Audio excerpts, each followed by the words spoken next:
Only two more vPubs to go before we break up for summer, and then there'll be 5 or 6 weeks of no vPubs, I suppose. But it's amazing to me that we're already there. We're already halfway through on all of it. Quickly time's disappearing, but how quickly that gets us to some point in the future when we can look forward to new, interesting other things. All the while being mindful of what 2025 has brought us, what our best moments in whiskey are, what our best bottles of whiskey are, whatever style of whiskey we enjoy, share it with the community so that everybody can understand where the good stuff has come from. And then always throughout that process, looking to see how it might give us clues about how good whiskey, more good whiskey could come in the rest of 2025 and beyond. I'm going to share with you my own personal takes. It's been really hard to put this together, and I'll talk about that when we go live. But as always, I'm looking forward to it. Hope you are too. And I'll see you in a second.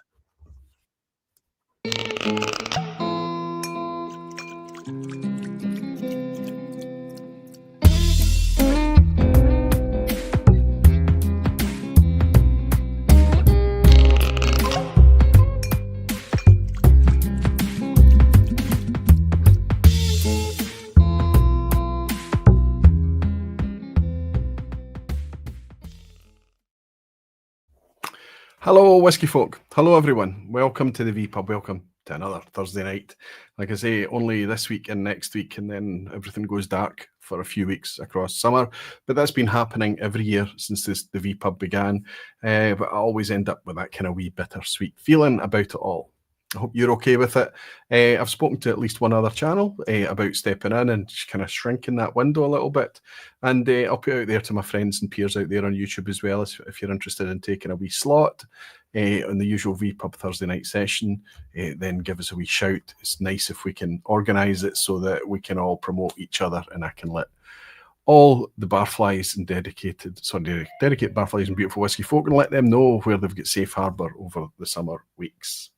Hope you're all doing very, very well. I've seen a wee message coming in from Gav's Dram suggesting that the sound isn't good. Listen, for some reason, the way my setup is, I don't know, it takes a while for things to settle. And for the first kind of 60 seconds, 90 seconds sometimes, we do get some dropouts with the audio. I've tried to do my best with it to try and fix it. But it seems to be something that's very unique to the way I run things. So until I change my machine or hardware setup or something like that, it's just going to be the way it is, I think. Hopefully I'm sounding okay now. Yeah, so tonight is a kind of retrospective. Okay, it's not really. Because when I was putting it together and trying to pick the whiskies and things, which is always a difficult thing to do, I found myself being very, very looking back retrospective. And I thought, well, I'd kind of like to look forward a little bit as well. So use these whiskies that I've experienced this year, these moments, these events, these whatever they may be, and look forward to how that can be part of our future and how we can maybe use them as harbingers of what the future might bring for us. So it's always going to be based on so far. We're only halfway through the year. There's still another 6 months to go. So where are we at the midpoint? What's been the interesting stuff so far? If you consider that if I did this at the end of the year and I did a whole kind of 12 months worth, there would be just so much that I wanted to share. So it makes sense before the summer break to do this so far session, and then obviously do the whiskies of 2024 at the end of the year. I'm going to use this tonight to look a little bit forward. So all of the whiskies I'm going to share with you, I'm going to talk about how they've affected me here in this moment and why I'm putting it forward to and sharing it with you tonight. They will be some examples that have been shared on previous vPubs for previous topics, uncorkings, whatever it may have been. But of course, there's a lot of whiskey that I'm enjoying outside of the stuff that's shared on the vPub, so they might make a wee appearance tonight as well. And at each point, we're going to use it as a kind of way to talk about how things are generally and how for us, as whiskey folk, as whiskey geeks, as whiskey enthusiasts, whiskey botherers, whiskey is still a very, very good, very, very positive place. It doesn't matter that the wider industry is seeing a bit of a slump, a bit of a challenge. They are not the only industry going through those challenges, believe me. It's maybe not as vibrant and as exciting and crazy, but there are other things that we found challenging as enthusiasts during the peak of the boom years. Availability, drops in quality, price increases. We saw the value proposition of whiskey going out of kilter a little bit. And I suspect, and maybe throughout the discussions tonight, I suspect that some of the things I'm going to be able to share with you tonight might give us a little bit of optimism, a little bit of encouragement about what the future holds for whiskey. But certainly we can enjoy what the present has to offer. That's the plan anyway. And I'm going to go through a number of categories. I'm going to share with you my event of 2025 so far. I'm going to share something that's threatening to become potentially part of the Permashelf. That was actually my hardest thing to pick, if I'm honest. The Permashelf is pretty solid. It's very fortified, isn't it? But I've got a couple of expressions that I can share with you, and maybe one that we'll open and try tonight. And then my surprise of 2025. This was a genuine surprise, but also a pure delight as well. And it's very available and very affordable too. Then I'm going to share my bargain of 2025. I'm going to share my best independent bottling of 2025. My kind of most memorable whiskey, the one that hit me. You could call it surprise. You could call it a moment type whiskey and a tension grabber. But for me, it was just that impactful flavor thing where it's not even the type of whiskey that I seek out, honestly. But this thing hit me and I was thrilled by it. And finally, we'll finish out tonight picking a few bottles to share, which I have been enjoying and I think may be harbingers of what the future could hold for us as whiskey bottlers. That's the shape of tonight.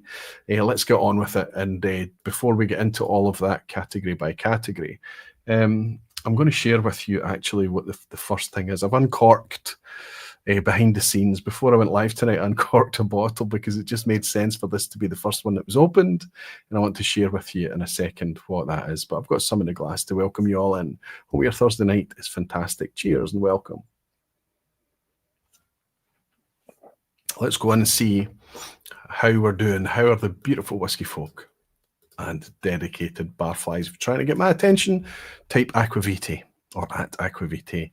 It should highlight here for me in orange, especially if I change to that view and scroll up a wee bit, and they welcome you all. And I can see that Gabriel Tan has joined Aquavitae Barflies. Thank you so much, Gabriel. You and my friend David Evans, who's celebrating being a member for 63 months, is keeping the vPub completely ad-free.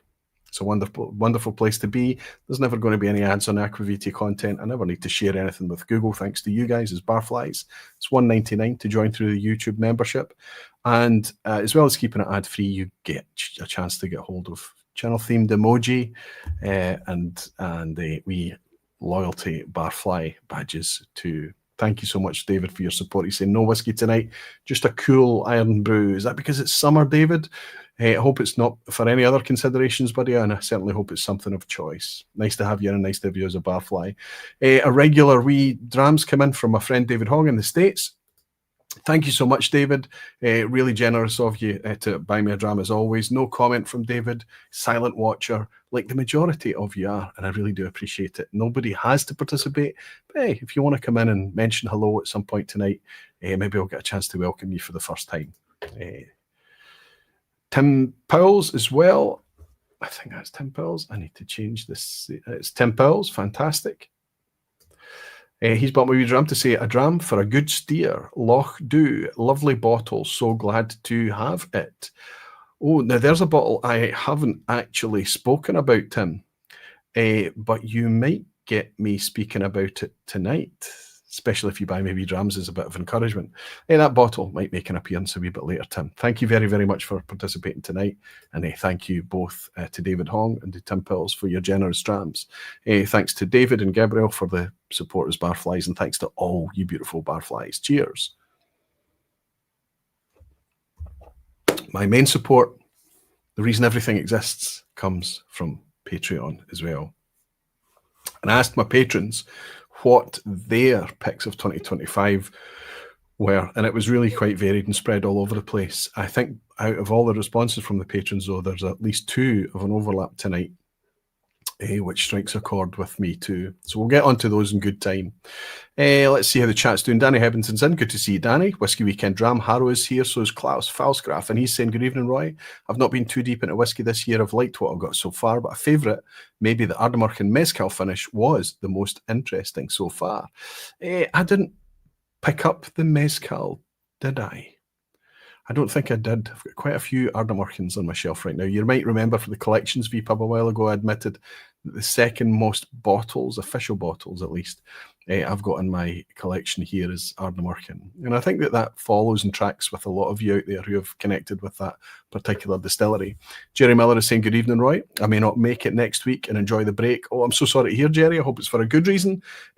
Next week, it's going to be a community thing, a gamified thing, a kind of wee kind of party vibe we'll go for. Before we finish up for the year, I haven't announced what it is going to be yet, because my idea of what I'd like it to be, it relies on one person's availability. I'm going to have more than one person involved, of course, but the whole thing unravels if they're not available. So I'm going to wait till tomorrow or Saturday before I start planning it, and then I'll do what I usually do and release it to everybody Monday, Tuesday next week.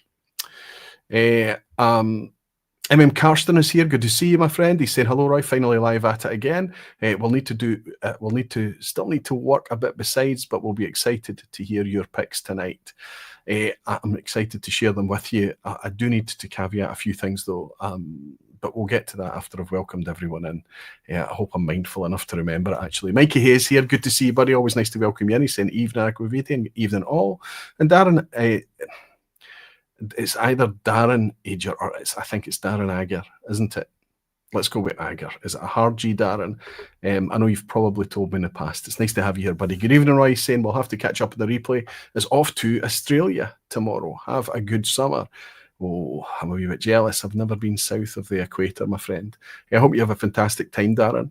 And I hope you've got a chance with your feet up to pick up the vPub on the replay, buddy. Happy travels. MJ Rodden is here. Happy to be back, Aquaviti, after a couple of weeks in France with the family. It was definitely wine weather, but now back in Stirling, I'm happy to trade a rosé for a dram or two. Well, I have to say it's been pretty rainy all day in Glasgow. Very whiskey-themed weather, if I'm honest. Temperatures dropped considerably in the last week. I was in the car today at 14 degrees C as the rain was coming down in Glasgow city centre. Very typical Scottish July. Rick Johnson is saying, cheers from foggy San Francisco, Roy, and beautiful Barflies. Good to have you in as always, Rick. I hope you're having a fantastic Thursday, buddy. Dave Barnes is saying, thrilled I can actually make a live stream tonight, Aquavite. Dave, it's always brilliant to have you in here, my friend. Whenever you can make it. Stefan Novak is here as well. Just as that jumped there, he wasn't trying to get my attention, but it's nice to have you in, Stefan. Now that it's jumped, I'll scroll back a wee bit. Make a Dram Decision is in. Good evening, Barflies is saying. Good evening. I'm not sure I've ever discovered who Make a Dram Decision is.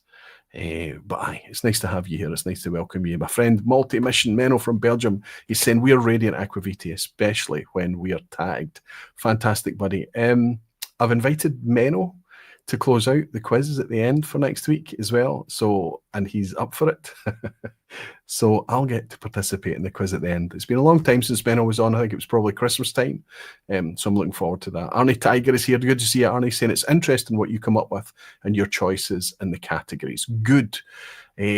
Hold that, though, until you decide at the end of tonight whether it's been interesting or not. Reb Mordecai is here. Good evening, Roy Aquaviti, back at home. Nice to have you home safe, buddy. I hope you enjoyed your time visiting all those English distilleries, and I hope you took home loads of tasty souvenirs. I think I saw a picture. I think you shared a picture, and I noticed to the left-hand side, going from memory, you had a good selection of Wireworks. Good stuff. Danny Keenan, good evening, Roy Aquaviti and all the Barflies. Nice to catch a live vPub. It's nice to catch you in here catching it too, Danny. Brilliant to have you, buddy. I hope you're keeping well. And Carl is saying, evening all, evening Aquaviti. Good to have you in, Carl. Thanks for your support to you and Danny's Barflies. And Alistair McPhail is saying, hello, one and all Aquaviti, Roy. Looking forward to this vPub as always. I am too, buddy. Matthew Burton is here. Matthew, I don't get a chance to welcome you very often. I'm not even sure if I've welcomed you in the past. I hope I have. He's saying, cheers, Roy. Tucking into a 5CL Mini of 1991 Balblair. I picked up at the distillery earlier this year. Wow. I wonder if that's one of the really old bottlings. Balblair were very good at releasing those little kind of Balblair-shaped bottles, minis. And they had those wonderful vintages as well. Hope it's a good one, Matthew. Warner's in. He's bought me a dram, the One Glass Man Warner. In Florida, I say not to sound too self-centered, but the highlight of my year so far has been launching my whiskey reviews on Instagram, YouTube, TikTok, all in Spanish. Thank you all for your support. I've pointed people to Warner's content in the past before. I only have a very, very vague grasp of Spanish. I can often follow along with what he's saying, but the closed caption thing helps you on YouTube, right? So have a wee look at the quality, his ease and calmness, and the way he's able to articulate these whiskies. It's a really good startup. The quality of the startup channels on YouTube is way, way, way better than when we all started back in the day. I should just be speaking for myself there.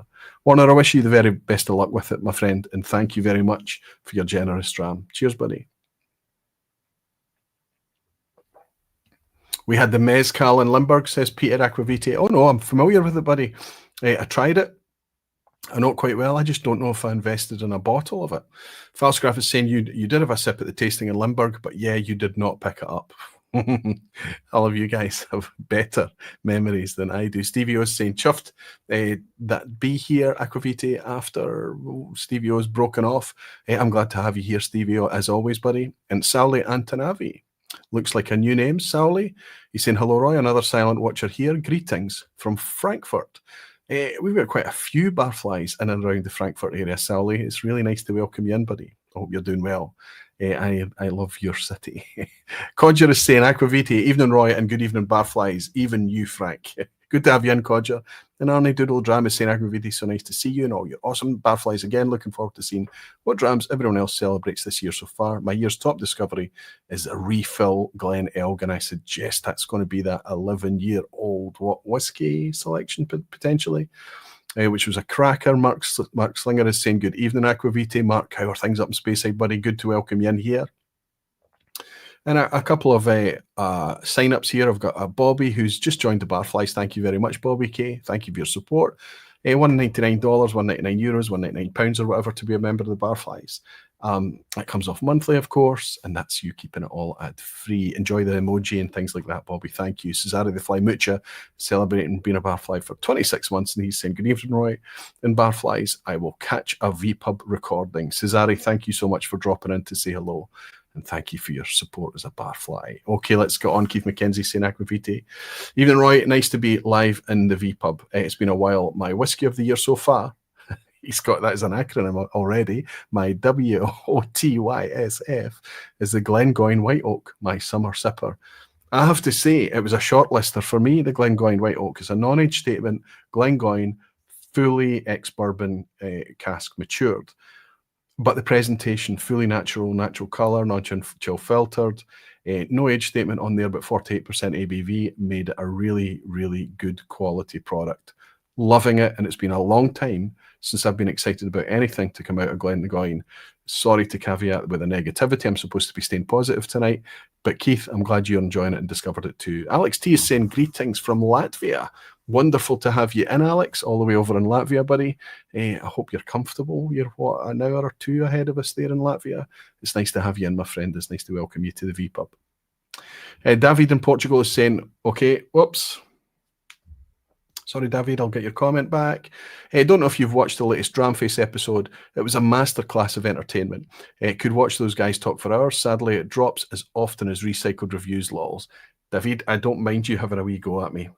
Workload is always an issue. Things have settled a bit in recent weeks.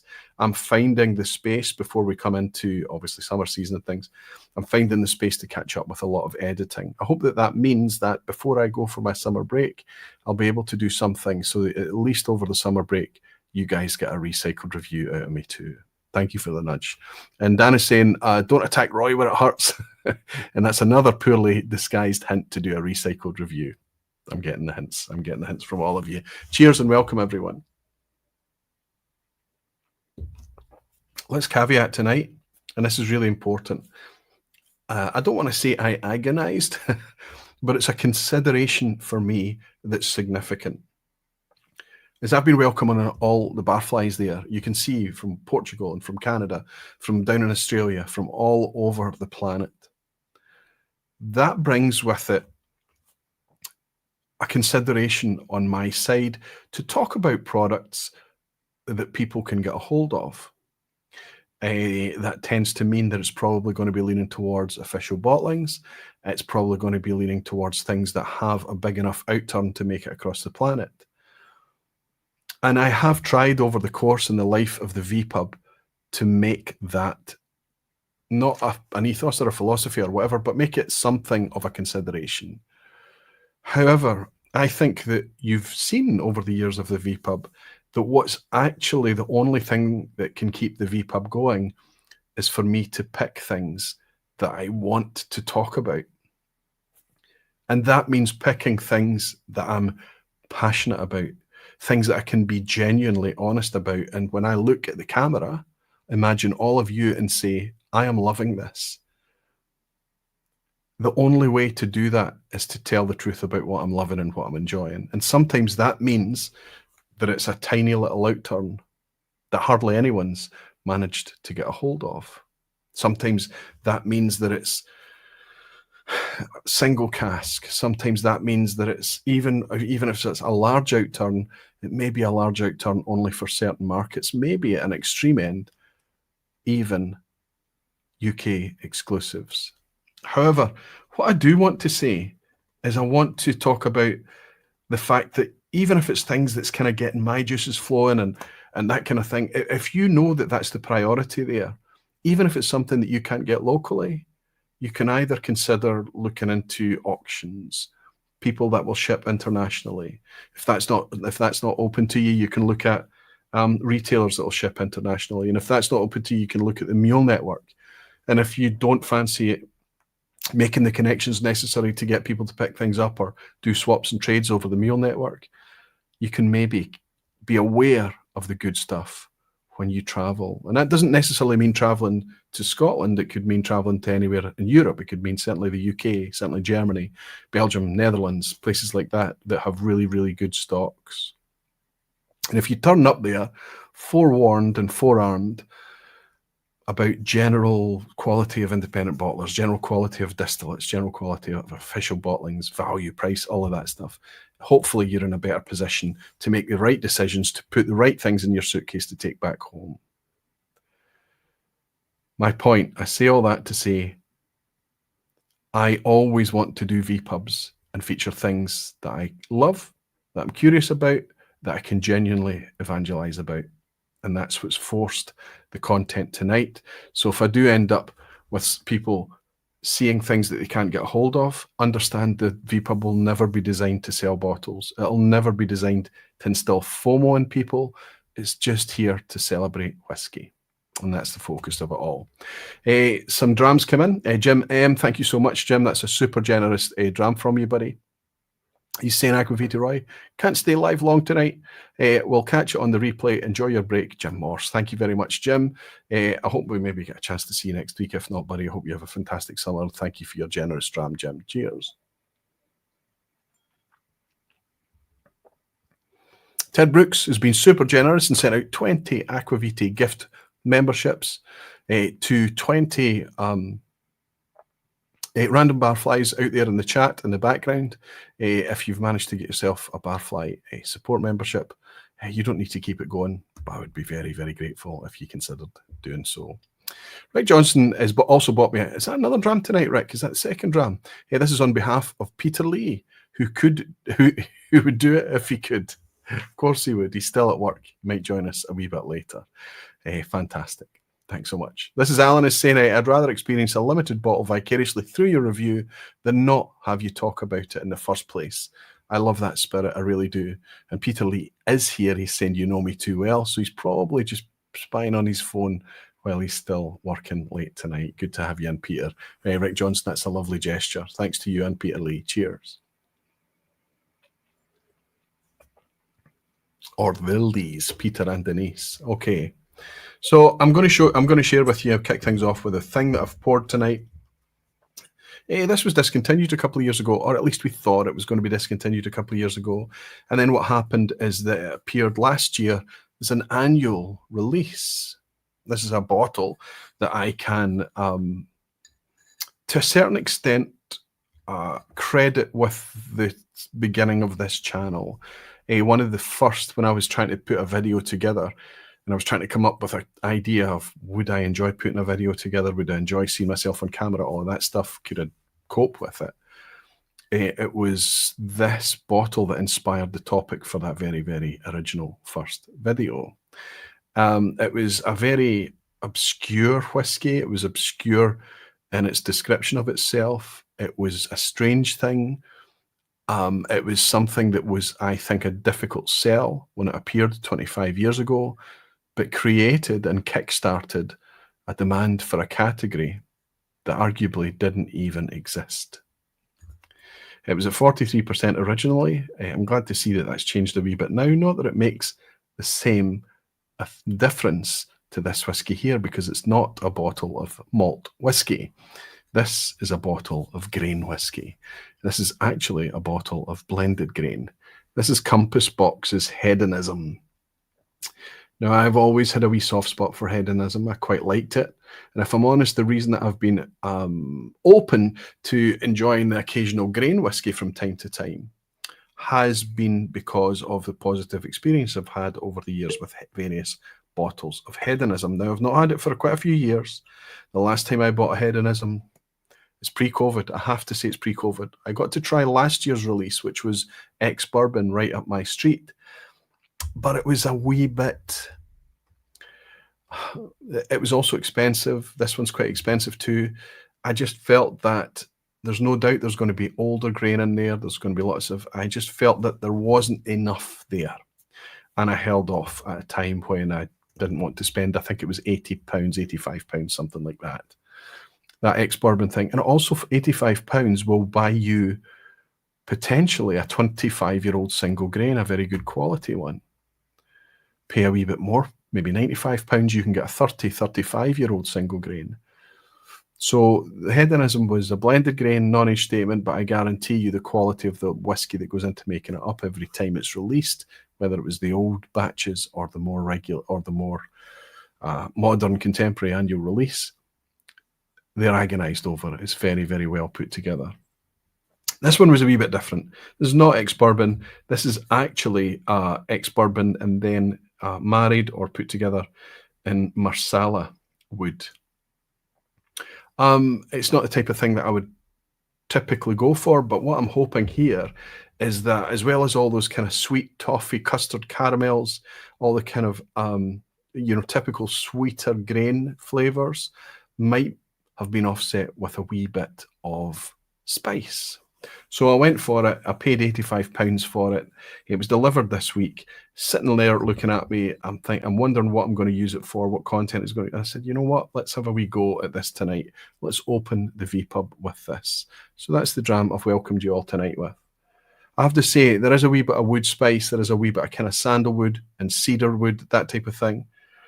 There is a wee bit of baking spices on the nose too, but the softer baking spices. Maybe like a soft nutmeg, a soft ginger, soft cinnamon, that type of thing. But the rest of it is all butterscotch, toffee caramel, chewy toffees. Anybody that remembers a sweet in the UK, a toffle, which was a creamy vanilla toffee. It's very much of that side. The positive of this, I've just described almost every hedonism ever, but the positive here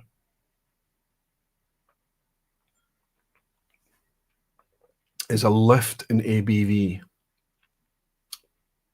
And it brings with it a texture. It doesn't need to be 46% because grain whiskey doesn't suffer from the same effects as malt whiskey does in terms of clouding and things like that.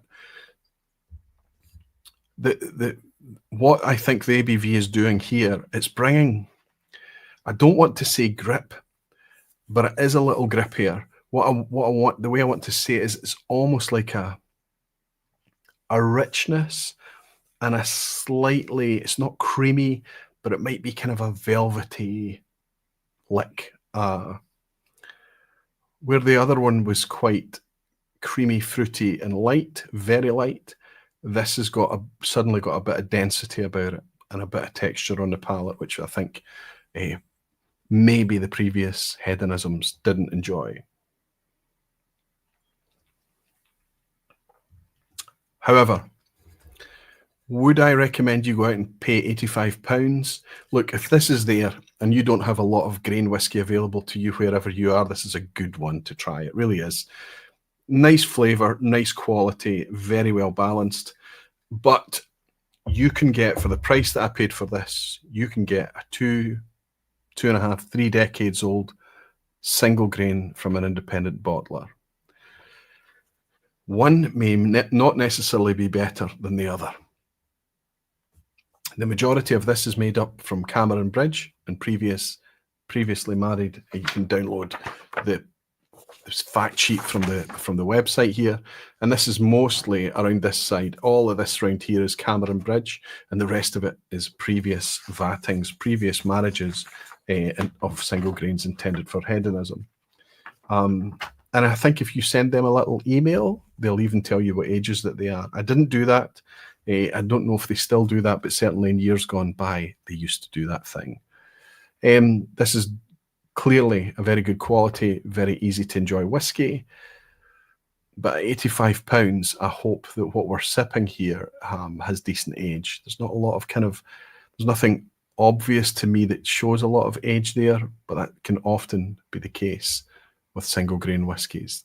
They don't retain the same, they don't betray their age as much as malt whiskey tends to, I would say. Pedro in Brazil. Good to see Pedro, he's saying. The cask breakdown from Hedonism is always a great surprise, Aquaviti.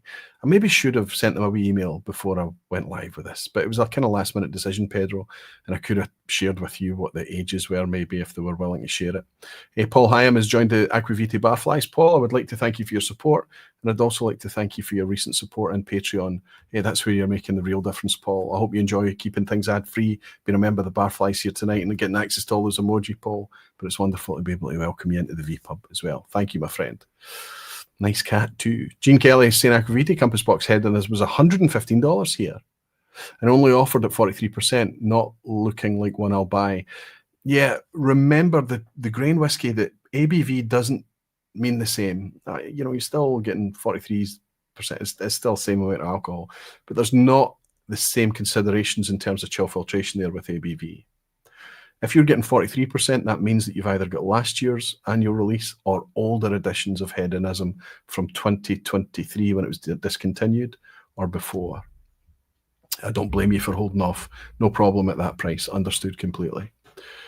Swing it down. Tom Freeney saying, I remember trying that Hedonism at the Croydon Whisky Festival back in March. It was lovely, but the price is just a bit too much. I have to say, I was hovering over the price, and the way I reasoned that I would do it is that, look, I didn't pick up on last year. It's quite a big bottle for me in terms of me having a soft spot for it, where it holds in my whiskey journey and things like that. I didn't buy last year's. Let's try this year's, especially since they bumped up the ABV a little bit. Klitz is saying, yes, I believe they still do. I've received batch info as recently as a few months ago after John Glazer left. So that's great. So this is James Saxon that's in charge now for the whiskey maker, in charge of whiskey making over at Compass Box. And I have to say, they're still making really, really quite good whiskies. I'm going to spend a wee bit of time getting to know that one first. It is a wee bit on the salty side. Arnie Doodle Dram saying, can we raise a wee dram to Marcus Kreitner's awesome son's achievement of his very first job? Well done, Max. Let the graft begin. We will celebrate the fact that Max Jr. has got to now enter the workforce. I believe he's moved into IT, and our man was celebrating it widely in the last week. Max and Christina, congratulations to you all. Cheers, Anna. Ian Bruce is saying, good evening, morning, Barflies and Roy. Can I suggest the best episode of 2025 was the Islands Part 2? That was just last week's session. Thank you very, very much. Tell you, I'm going to share my favourite episode tonight. Aaron Rouse bought me a very generous dram, just with a wee cheers. No No message or anything that I can see, Aaron? Are you over in San Francisco, buddy? I hope you're keeping well, and I hope you're doing well. I look forward to seeing you later in the year. Cheers, buddy. Thank you very much for that super generous dram. Cheers, buddy. I think you'll be surprised with what my favourite vPub of 2025 so far has been.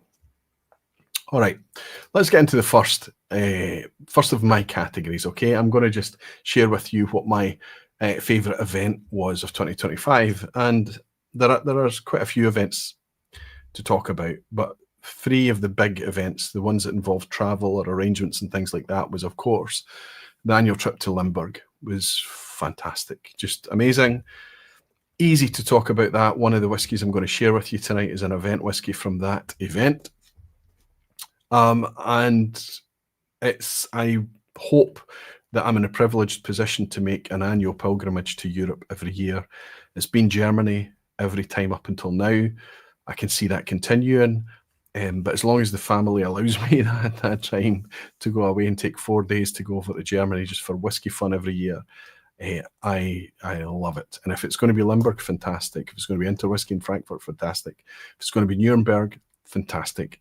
Whatever is open to me, I'd love to continue to do that, because the whiskies are amazing to discover, but it's always about the connections. It's always about the people, the great, good people. And if we turn up the best versions of ourselves, we can enjoy some of the best people that I've got no business meeting or knowing these people. I've got no business calling these people my friend. But somehow that's how it's worked out. And I am very, very fortunate. To double down on that, Campbelltown this year was amazing. Absolutely amazing. First couple of days, the sun is shining. It's just glorious weather. We're loving it. We're loving the whiskey. I'm loving the camaraderie. I'm just loving the spectacle of it all. With really close friends, Rolfie, one of the original Barflies, Sevi, the alchemist, and Scott Monroe, Kilted Moose. These are guys I've gotten to know very, very well, and I feel very, very comfortable with. I wish that for everyone. If whiskey can bring that for me, it has the opportunity to bring that for everyone. Campbelltown this year was resplendent. But some of you might be surprised, some of you will be less surprised, that my favourite event this year was this spectacularly celebratory, amazingly concentrated into a single afternoon, early evening event that happened in Leith in March, and that was the Independent Spirits Festival. It was almost like an outpouring. It was like a readiness to celebrate. It was almost like an attitude to party and just enjoy everything that whiskey is. It was built around the Independent Spirits film docuseries, the 4-part series. Of course it was. But after everyone had got to watch that through in the theatre room, they could go in and enjoy the Whiskey Festival in the afternoon. Of course, it's booked up for next year. I'm embarrassed to say I'd forgotten the date, but thanks to you, the community, it's the 21st of March next year. And we're going to be doing it all again. It's headed up by the team, by David Sturck and the team there. I do very, very little for it, but I am ready here, standing like a loyal little soldier, ready to make that as good as it can possibly be again in 2026. It was a fantastic event. And the bottle that I'm going to share with you, I was going to open this. Then I realized how precious it is and how hard it is to get a hold of, and how I've managed to get through so quickly everything that I've had. I bought a bottle of Dornoch at Leith Festival this year. They were selling it over the table. I saw it and I just bought it on site. This is really, really tough to get a hold of. But I'd also managed to get a hold of this at the start of the year as well. And a gift from a tasting that I held in January. This is the dregs of one of those bottles here. The bottle I was going to open tonight was the bottle that I'd bought at Leith, but I forgot that I took that to Limburg to share it with everyone. And I don't bring any bottles back, so none of that made it home with me again. So I'm going to have a wee sip of this instead, to remember the Independent Spirits Festival last year, and just how amazing it was. The whiskies that were available were beyond belief. And it's amazing that you can discover things like a gorgeous 13-year-old Chininik and a gorgeous 11-year-old Glenelgan, even single-digit age stuff, and amongst all of these really, really old gems. There were things from closed distilleries, there were things from Springbank, there were things from just things that you've only seen pictures of. They were pouring at that event. However, one of the most memorable drams for me was being able to try a wee bit of this flavour bomb. Not specifically this cask. This one's a recent bottling, actually. I think it was out this year. This is the 5-year-old at 57.5% ABV. Single cask, it looks like. It'll probably tell me on the back here. This is from two X-Isle quarter casks. So that means that I think this is the one I bought at the show. And the one that I left in Limburg must be something different altogether. No matter. This is all we have left of it. I have left of it. And it is the appropriate one to pour then for Leith, I think. Cheers, everyone.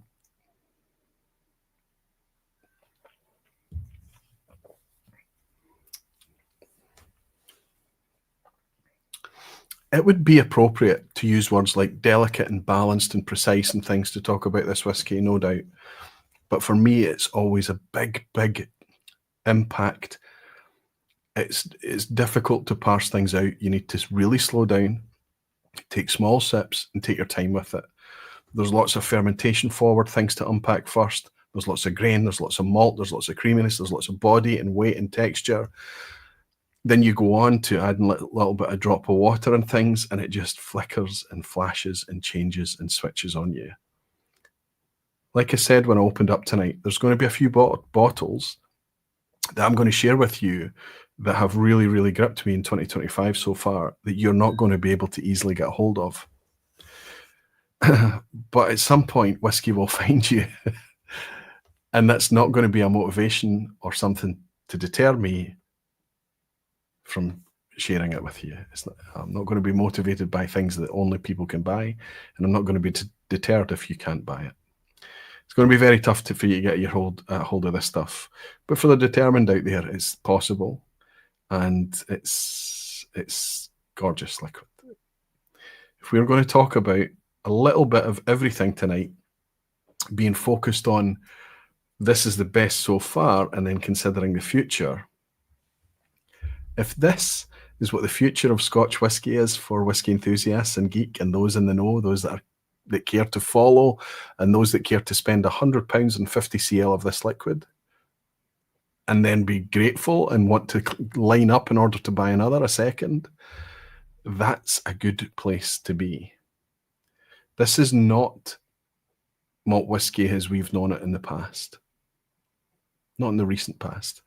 Not in the 10, 20 years that most of us have come into whiskey this century. That's not this kind of whiskey.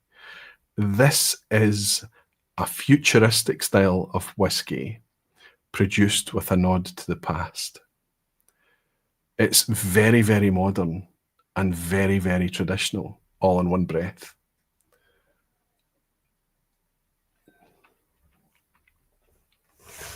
It is spectacularly flavorful.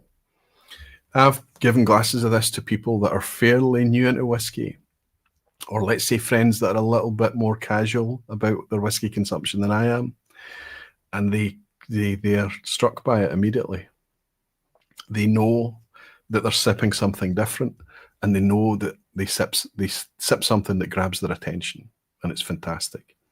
Anyway, what was your moments and events for 2025? Michael Wood is saying, Roy, I'm guessing your favourite vPub was when you discovered the Johnny Walker 200th anniversary. Surprised us all, says Michael Wood. Michael, bear with me just a wee bit more. Sometimes I forget just how much attention everyone pays when they watch me. Nice to have you in, Michael, and I'm going to get onto that pretty soon. Pete Head is saying, certainly brought it for me.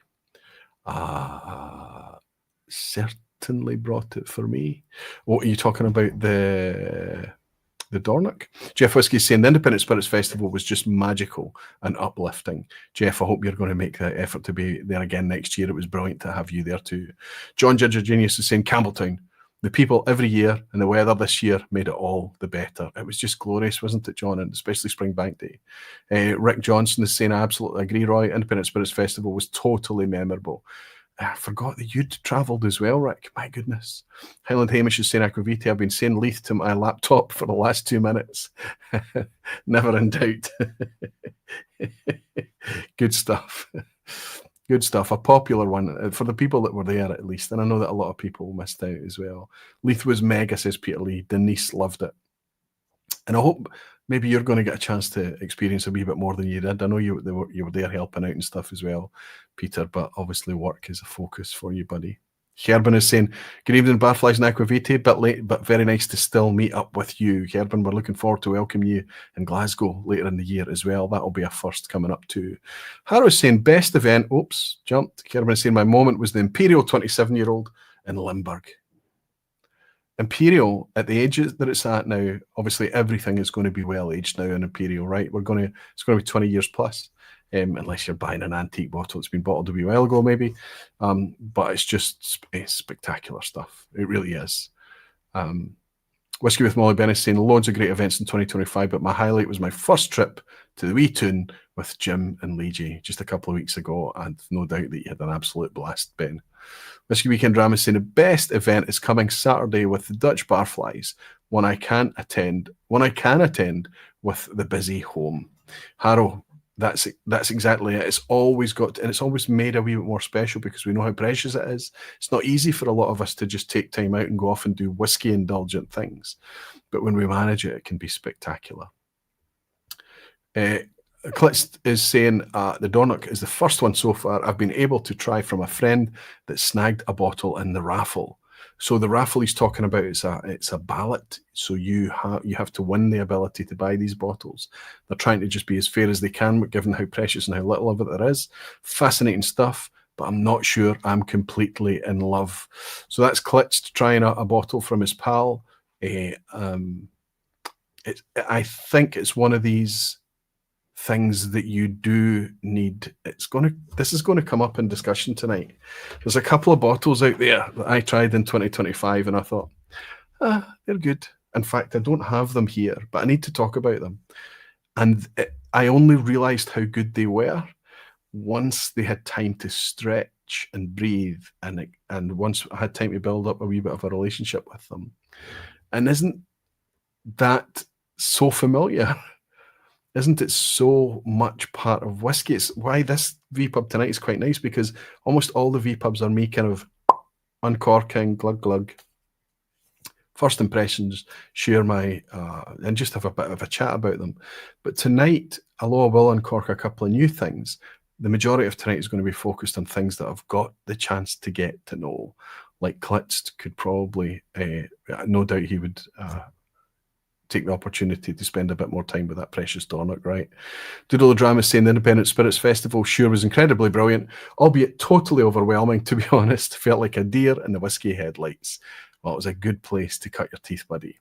Peahead is saying with a comment, I was reacting to the fact that whiskey certainly has brought me a few new friends. I, of course, has brought it to you. I actually had a wonderful message that I am yet to reply to from my friend Stefan Novak. I was reading it just today. And it actually got me a wee bit emotional. It was a really, really lovely out of the blue message. And I got sent some artwork from the Thompson Brothers a while ago, and I just didn't know who it'd come from. I thought it just come from them, or because I'd bought stuff or something. I didn't know what it was.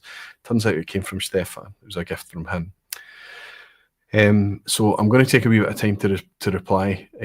But the friends like Stefan, like Arnie, like Frank Peathead, like Doc McAllen Fine and Rare, like Rolfie and Steffi and Scott, Sevi and Scott and Gregor and tons and tons and tons more friends. Really, really good people. I'm still sitting around looking around going, where are all the idiots?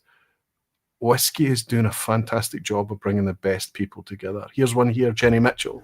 Local in Glasgow too, saying Aquaviti, my whiskey moment of the year was spending my birthday in Campbelltown and having to hunker down in the Ardshiel Hotel bar during Stormy Owen. Okay, Storm Owen, okay, what a place to be stuck. That's not only a good place to be stuck, Jenny, but I think it potentially makes it all the more memorable. Brilliant stuff. Good to have you in tonight too. Ian Bruce is saying for 2025, personally, my highlight has been exchanging drams and messages with fellow Aussie barflies, as well as Roy, hooking 3 of us up here in Perth, Western Australia. That's one of the amazing things, Ian. Sharing whiskies together, sharing bottles, cutting down on shipping, consolidating shipping, just building friendships in all pockets and corners of the world. It's really a fortifying thing for the human condition, you know, from our perspectives at least. It's just amazing to see that this is happening and people are finding friends. Andrew Pierce is saying, I know you're looking back this evening, but worth mentioning Spirit of Birmingham release their inaugural tomorrow. A few here may have tried a preview of it at Billing Challenge in Glasgow. I did. Tony brought up a fantastic preview of that. Again, one of these really kind of densely flavoured, really interesting spirits. It's going to be interesting to see how things go there down at Spirit of Birmingham. And I wish those guys, it's become known as SOB, isn't it? The very best of luck with the quality of their liquid, with their business ventures going forward, and with the inaugural launch tomorrow. Good luck, guys. Thanks for mentioning Andrew. Dave Barnes is saying, hey, my best event this year was sitting in Glen Scotia warehouse with all my whiskey friends around me. That sounds like exactly the right place to be, right? A warehouse. Glen Scotia and Campbelltown too. Dan is saying, really looking forward to the Dutch Barfly meeting too. I'm still selecting bottles to take with me. As I mentioned from Paul Pyam, who's just new, Aquaviti, thanks for the lovely welcome earlier. Great to have finally figured out how to join it on the iPhone, and great to be part of it all. Thank you all. Thank you so much, Paul. Thank you for joining. Blair Stevenson is saying, haven't had the chance for many whiskey events so far this year, so mainly looking forward for me. So many great things to come. That's because Blair has had a new member of the family join, and that takes a wee bit of a priority. Jimmy Legg is here saying, my favourite event this year was when I was drinking whiskey all by myself. Remembering all of the fun we had last time we saw all of our whiskey friends in Scotland. It happens most nights. And we're all waiting for you, big guy. We're all waiting for you. Maybe it's going to get to the point that we're just going to have to up and come over to Nova Scotia. Doodle Drama saying, making friends through whiskey is 100% true. A magical pal potion. Fantastic. Okay, I'm going to move on to the bottles now. We'll start to move on to the bottles. I need to move a wee bit. I need to get clip through these bottles quite quickly. Too much chat, not enough reveals. Okay, let's talk about the pretender to the Permashelf. You know, once a year, once every 18 months, whatever. I'm going to try and do it yearly, but no promises. I'm going to update the Permashelf selection. And the reason that there's no promises is because it's pretty secure. Those are 10 bottles, this concept of a shelf that only keeps space for 10 bottles. These have to be regularly available, widely available, constantly released official bottlings for the Permashelf, and they have to be good value and great quality sipping too. All of them have to be something that you can recommend to people, but the idea of a Permashelf bottle is something that when you finish, you feel like you want to replace it. It's something you always want to permanently have on your shelf. It's just an idea. It's just a concept. The Permashelf doesn't actually exist in anyone's house. But since we came up with this concept, the word Permashelf has entered into the whiskey lexicon. It seems to make a bit of sense. It seems to strike a chord with people. They understand that idea that when a bottle goes down to the dregs, people are thinking, I want that back again. Okay. So the 2 bottles I'm going to share with you that came closest to breaching that 10 bottle thing in 2025, the first one is not an obvious. In fact, both of these are not obvious drinkers up until you sip them in contrast with some of those Permashelf bottles. Then they start to surprise. Here's my honourable mention. And I have to say, this tomorrow night or next week or something, this might not be the honourable mention. It might actually be the one that wins. And the reason that this was easy to put as an honourable mention tonight and not first place is just the fact that it was a bit pricey. This is Leadchick's 10-year-old cast strength. They're calling this the Hebridean Moon. It featured quite recently on the vPub. The levels always betray, don't they? You can see that I've enjoyed this. I have shared this. I've given it out to a couple of folk, but generally speaking, it's been me that's taken a sip of this to the couch. It needs a bit of water and it needs a bit of time in order for you to unlock the best of this whiskey. It is 58.8% ABV. This is fully cask strength Ledaig, or Ledaig, Ledaig, however you want to pronounce it, Ledaig, we don't mind. It does need a bit of time, but it unlocks, and this was the thing that it got for me, just sitting on the sofa, getting past the smoke and the bourbon cask flavors and everything that you enjoy from it. I suddenly got a hit of really lovely, sweet, creamy tropical fruit. And once I locked in on it, every sip was giving me the same. It was with a wee bit of water in it, and I loved this thing, and I kept going back to this to try and enjoy a wee bit of that too. It's just my style of whiskey. I love when I get that type of flavour and things. And I very, very much enjoyed that as an honourable mention. But here's a bottle that I decided to put ahead of it. This is the second bottle I've purchased of last year's release alone, and I'm now going to uncork this year's release of the same in the hope that I get the same experience I do from this Benromach. No, it might surprise you. It's not the cask strength. This is a thicker, gloopier, sweeter expression of Benromach. This is their organic release. This one is the 2014 bottled in 2023 one. Like I say, this featured on a vPub at the end of last year, I think. 46% ABV, part of the Contrast series, Benromach's Geeky series, fully natural. Age statements on there. It's got the vintage. It's got the vintage and the bottling dates on there. Non-chill filter, it says so. Natural colour, it says so. 46% ABV. This has Benromach bringing us a fully natural product, but with the organic, they're going one further than that. This is almost, you can consider this a little bit like local barley. They're working very, very closely with local farmers, local to them, in order to specifically grow the barley for these vintages now. This was the first one that came out that they could trace it.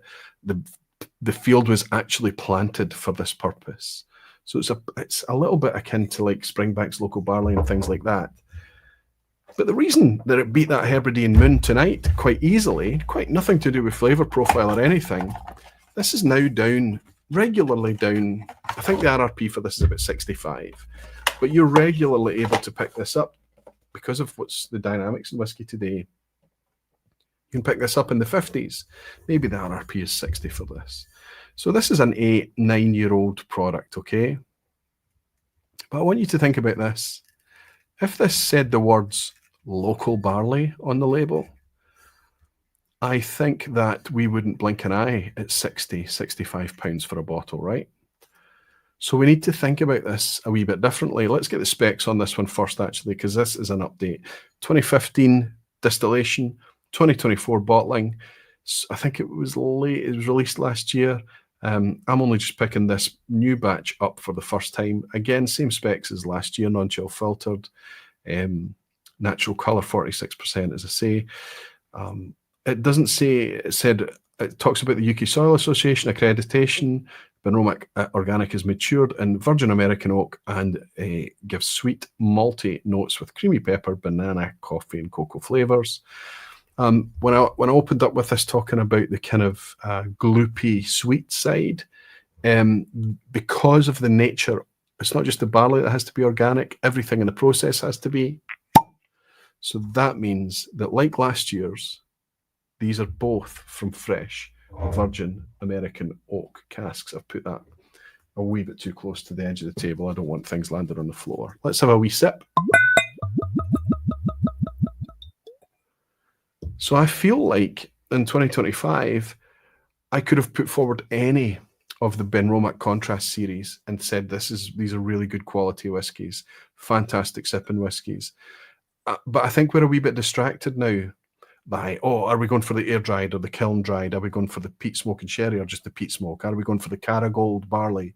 Are we going for the organic barley? What are we doing? We're all over the place a wee bit trying to pick. And I think all of them are rock solid, great quality whiskies.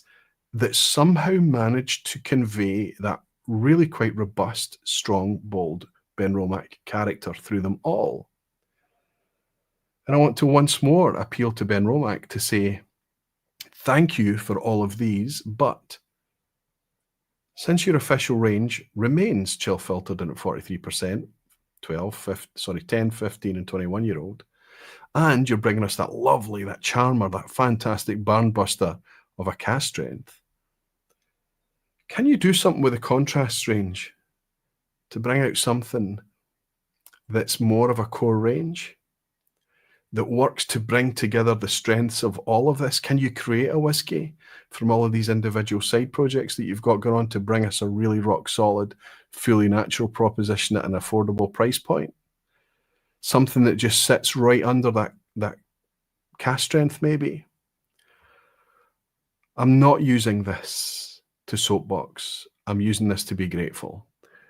I hope this year's is every bit as lovely as that previous years that I've been getting on with far too well. Cheers, everyone. It's very, very familiar to me on the nose. There's a wee bit of everything that you would expect from those virgin oaks. So, you know, the notes are on the label. I think I've already mentioned the fact that we've got that lovely creamy toffee. But there's a nice kind of a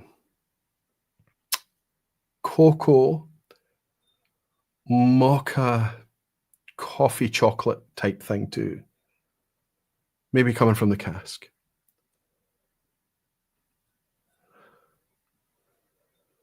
Somehow the Benromac spirit, that ever slightly, this is the most, I would say, if you imagine that Benromac's, especially in the cask strength, you've got that really kind of almost leans on industrial kind of work shed type grimy style. This is where it's attenuated the most. But you sip it in contrast with something else that's really light. Here's that hedonism here. So there's actually quite a similar nose on this. There is a lick of that kind of, it's almost like a freshly painted, that woodshed that we're in has been freshly painted with creosote as well. So you can see a smash of cask-derived notes with that kind of raw Benromac spirit. Anyway, 46% should be fine for neat drinking, sipping strength.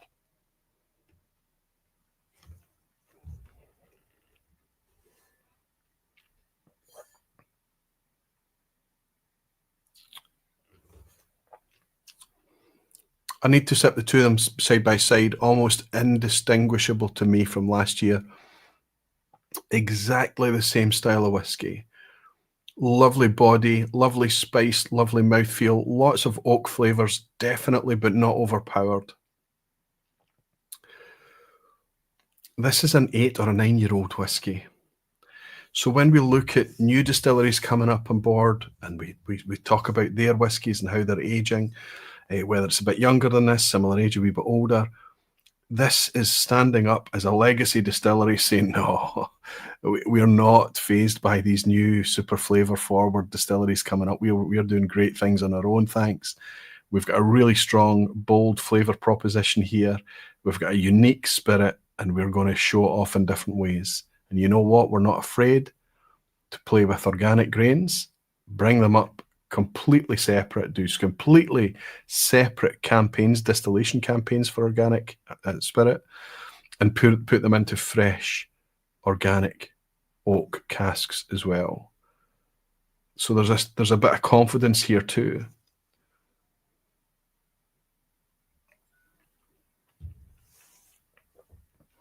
A lot of orange citrus.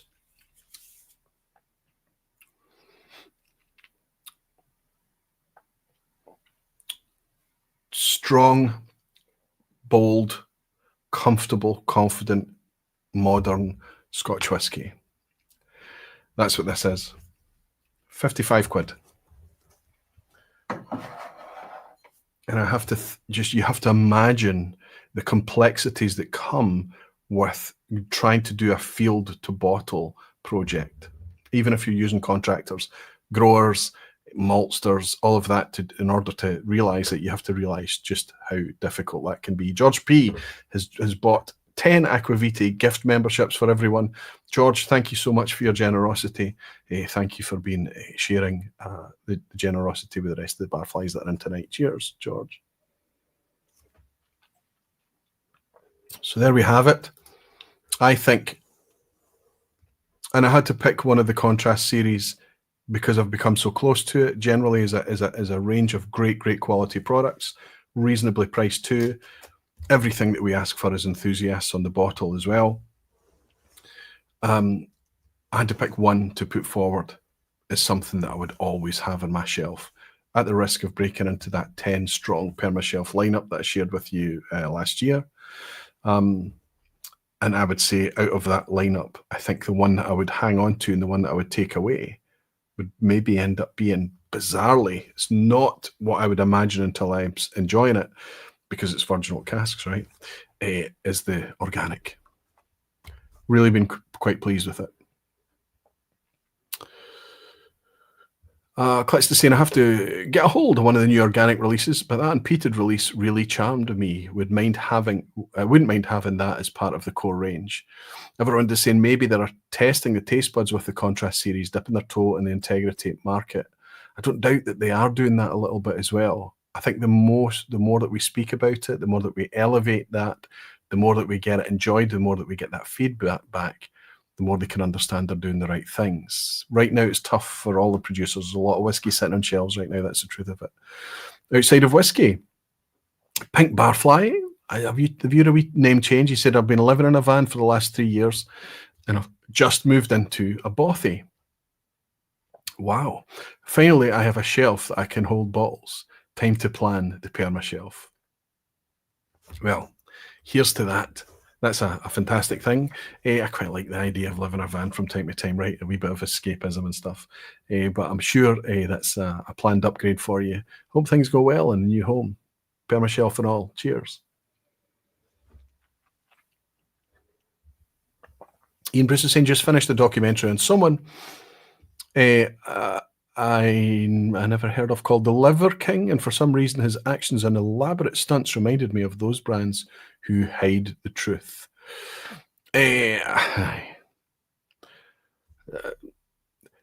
All my professional career, my time in whiskey, anecdotes and everything around it, and people I speak to, there exists a culture where, because we don't know the best way to overcome the effort required with sharing the truth, we end up obfuscating and hiding the truth. And we dress it up with all sorts of reasons. And all of these reasons end up being nonsense things. And it can catch us out. Hixie's in, count the rings on compass box fact sheet to get the ages. Oh, is that all you need to do? Is that really the case? Well, I can tell you right now, this is going to be hard, Hixie. You're giving me a challenge here. I think it's older than this. 1, 2, 3, 4, 5, 6, 7, 8, 9, 10, 11, 12, 13, 14, 15, 16, 17, 18, 19, 20-year-old. The majority of this is 20 years old. And 21, 22, 23, 24, 25, 26, 27, 28, 29. That looks like maybe 30 years old. And maybe it's really hard to count those rings, right? There's some 30-year-old Girvan in there too.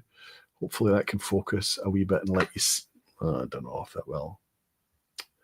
But this section down here is the Girvan, and this is up here, the half of it is it's not Cameron Bridge. It is Cameron Bridge, yes, it's Cameron Bridge. Okay, let's get on to the next one. Permashelf. Let's move into my surprise. It's already been spotted by, was it Ian Bruce that spotted it? I don't know. I don't remember who spotted it. But there is a surprise for this. I have gifted this bottle. I have bought extra additional bottles. I've slipped it into blind lineups. I've drank it and shared it and enjoyed it, and just, it is not going to be the best whiskey that you're going to taste in 2025. It's not going to be the best whiskey you've ever had. It's not going to be, but it is going to be the best of its type, I think. And then when you factor in the price of this thing and the fact that it's going to be gone one day, I've discovered it. I should have listened to the people who had discovered it before me. And it's fantastic. And that's what I want to share with you. Doodle Drama is saying if you were to put together a camper van, you'd need one of those orange explosive hazard signs at the back of it. It'd be one hell of a size of a camper van as well. A lot of weight. Glenn Duncan is saying, I've given up on Permashelf ideology. I chop and change favourites all the time. That's exactly the point of it, Glenn. It's the point of it.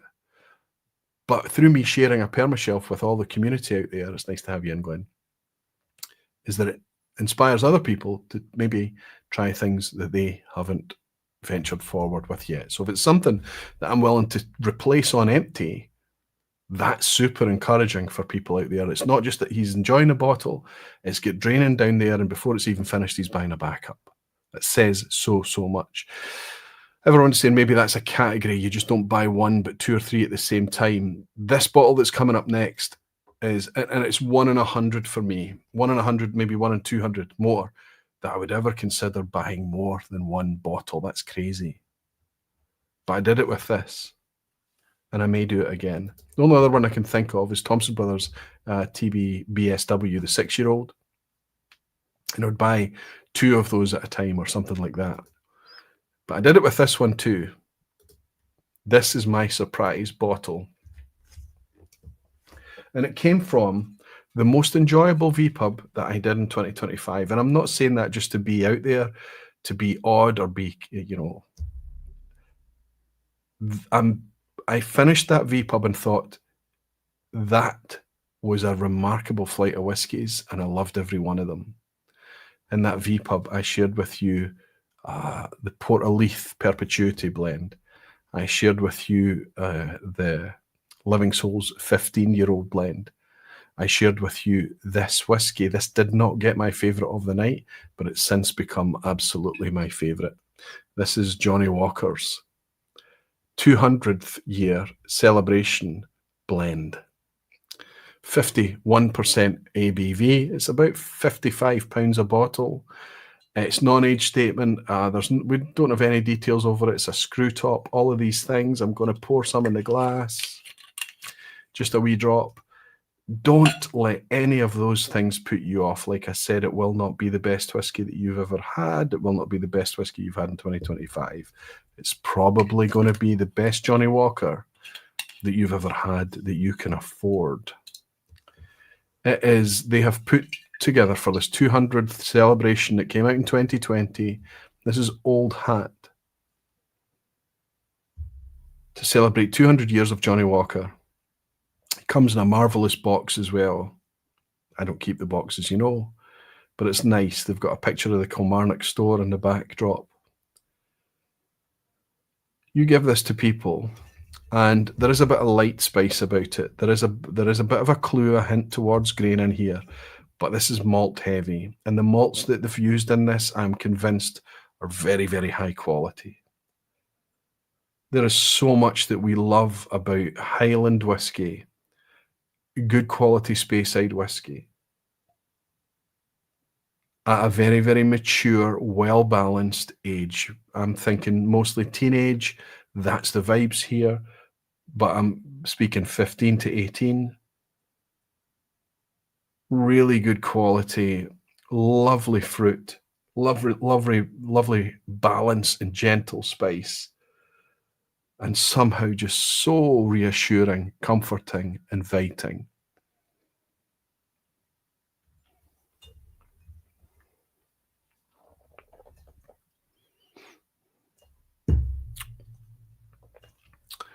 And I need to get another.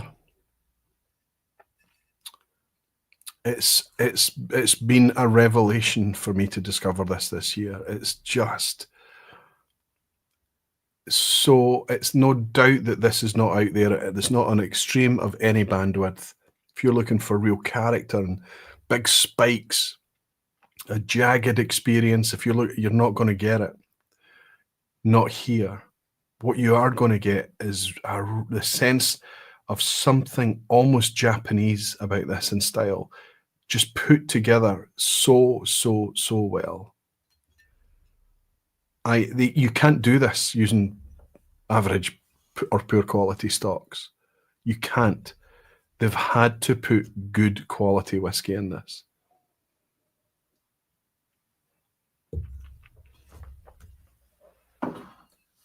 And I'm as surprised as you are that I'm raving about a Diageo product. But we have to remember that whatever we say, whatever axes we have to grind about Diageo and their bizarre pricing and policies and decisions, they represent some of the best distilleries that exist in Scotland. Reb is saying the problem is that I always tend to be adding to my Permashelf and rarely remove them. Rep, I know. I suppose Deanston 12 and 18 used to be Permashelves and aren't anymore. It's interesting. Not a lot of people are talking about Deanston recently. I feel guilty of that myself. I was on a call last night with Alberto and talking about stuff, and I ended up sipping a Deanston and was reminded of how good it actually is. We're talking about doing a wee project on Dramface for Deanston too. Gene Kelly saying, been searching for Johnny Walker's celebratory blend, but it's unobtainium. Is it being exported? I was pretty sure it would be a global release. It would have been a massive release. Still available in the UK. There was plenty of it out there. Drum and Dart is saying, need to revisit that one. I didn't think much of it. Love it, Drum and Dart. I love it. Ted Brooks is saying that JW is a sleeper. Best JW, better than the Blue. I would argue that, given the ABV at 51 as well, makes it a wee bit easier. Can't speak for the quality of whiskies that goes into it, but it doesn't matter if you're going to strip all those things down to 40%. The Blue is not one for me. Chuck's in Overland Drams is saying that Johnny Walker was nominated for an Oswa. Don't think it went far, Aquavite, but if I'm not mistaken, that JW is good stuff. I wasn't even aware that it was. My goodness. My goodness. Maybe it was the 2021 Oswas. Maybe it was one of the first ones. Yeah, that's something, Chuck. Thank you for bringing that to my attention. You would think I would know, right? Klitz is saying it's a fascinating bottle that I put it in a blind tasting for some friends that featured only blends. We were all surprised at how nice it was for JW, but not really looking to get another. It's important that you're bringing in your opinion here as well, Klitz. But I think you were also the one that was not in love with the Dornoch when I was speaking about the Dornoch as well. And I think it's important if you get synergy with someone else's recommendations and palate. It goes a long way. Brian Stormont is saying, I was gifted a bottle of the Johnny Walker for my 50th, and Mrs. S won't let me open it and keeps a check on it. Was she keeping it for herself? Whose 50th was it? Mrs. Stormont, I think you need to let Brian drink his whiskey. Cheers, Brian. All right. So there we go. That was my surprise. It was my surprise in terms of the vPub. My favourite vPub of 2025 so far was that one because of just how good those whiskies were in that lineup. Really, really loved my time exploring those blends. Made me open my eyes to realise that there's going to be fantastic whiskies created out there in the future. And I think that it maybe not be an annual event, but I look forward to doing the next blend vPub. One of my favourite discoveries, says Arnie, this year was also a Diageo official bottle of an unpeated Colila 17. Incredible bottle. I wonder if that would have been one of the special releases that you've been able to pick up there, Arnie. Tavas 666. Aquavite just did a warehouse tasting for at Deanston. Their Scottish oak cask was splendid, as was a 32-year-old I got to try at the shop. It certainly revived my love for Deanston. It's funny, with so much choice out there, and it's nice to welcome you in, Tavas. I think that might be the first time I've welcomed you. It's kind of funny how these things rotate with so much choice out there in the marketplace as well. It's kind of tough to keep everything in the air, everything in our field of view. Things drop into our peripheral vision for a little while, and sometimes it needs a deliberate action or a specific event to draw us back in again. Gary is saying, just press the button on a bottle of Living Souls, 99 in one. That was nearly in the lineup tonight. Very easy to celebrate at the price. Looking forward to that one after seeing the reviews. I hope it's the batches stay the same and consistent. But what we're talking about there is 99% with 1% of something else in it. But we know it to be. It's Tobermory malt. It's peated Tobermory. It's Lechic. It's 18 years old as well, despite saying 3 years, legally 3 years on the label. John, Ginger Genius is saying, Roy, we talk about Permashelf, but Brook Laddie, Classic Laddie, natural colour, unchill filtered, 50% for £33. Got to be up there at that price. Absolutely, John. But what I will say to you is the £33 is a supermarket price point. Brookladdie's not making a lot of money off of that. If you go along to your independent specialist retailer or whatever, you're asked to pay £50 plus for your Brookladdie Classic Laddie.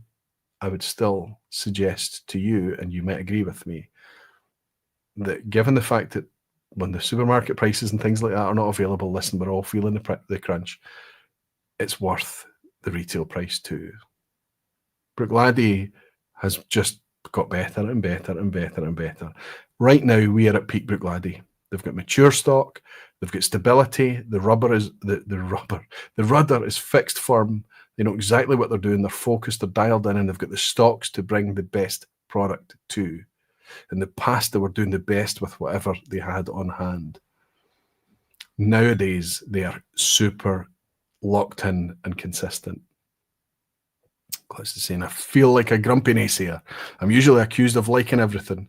I also often seem to closely align with your taste in whiskey, so those two might be outliers. Yeah, but also something that you need, depending on what you've tasted it in contrast with, how much time you spent with it. Was it just a sample? Was it in a blind lineup? It sounds like with the Johnny Walker clips, it was something that you put in there. But also to think about it for what it actually is. This is a 50-odd pounds bottle, a 50 pounds bottle of blended Scotch whisky, non-age statement, all of that can stand up to, and I'm going to find ways to do this with blind tastings and things in the future, that can stand up to so many things, I believe.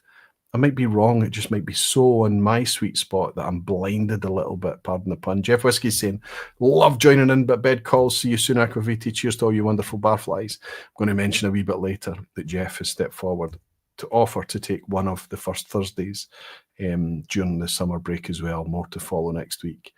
Chris Brown, is that the Chris Brown? Is that you, big guy? How are you keeping? Chris Brown, even Aquaviti, even the barflies. Hope everyone's well. No, I hope you're well, Chris. How are you keeping, fella?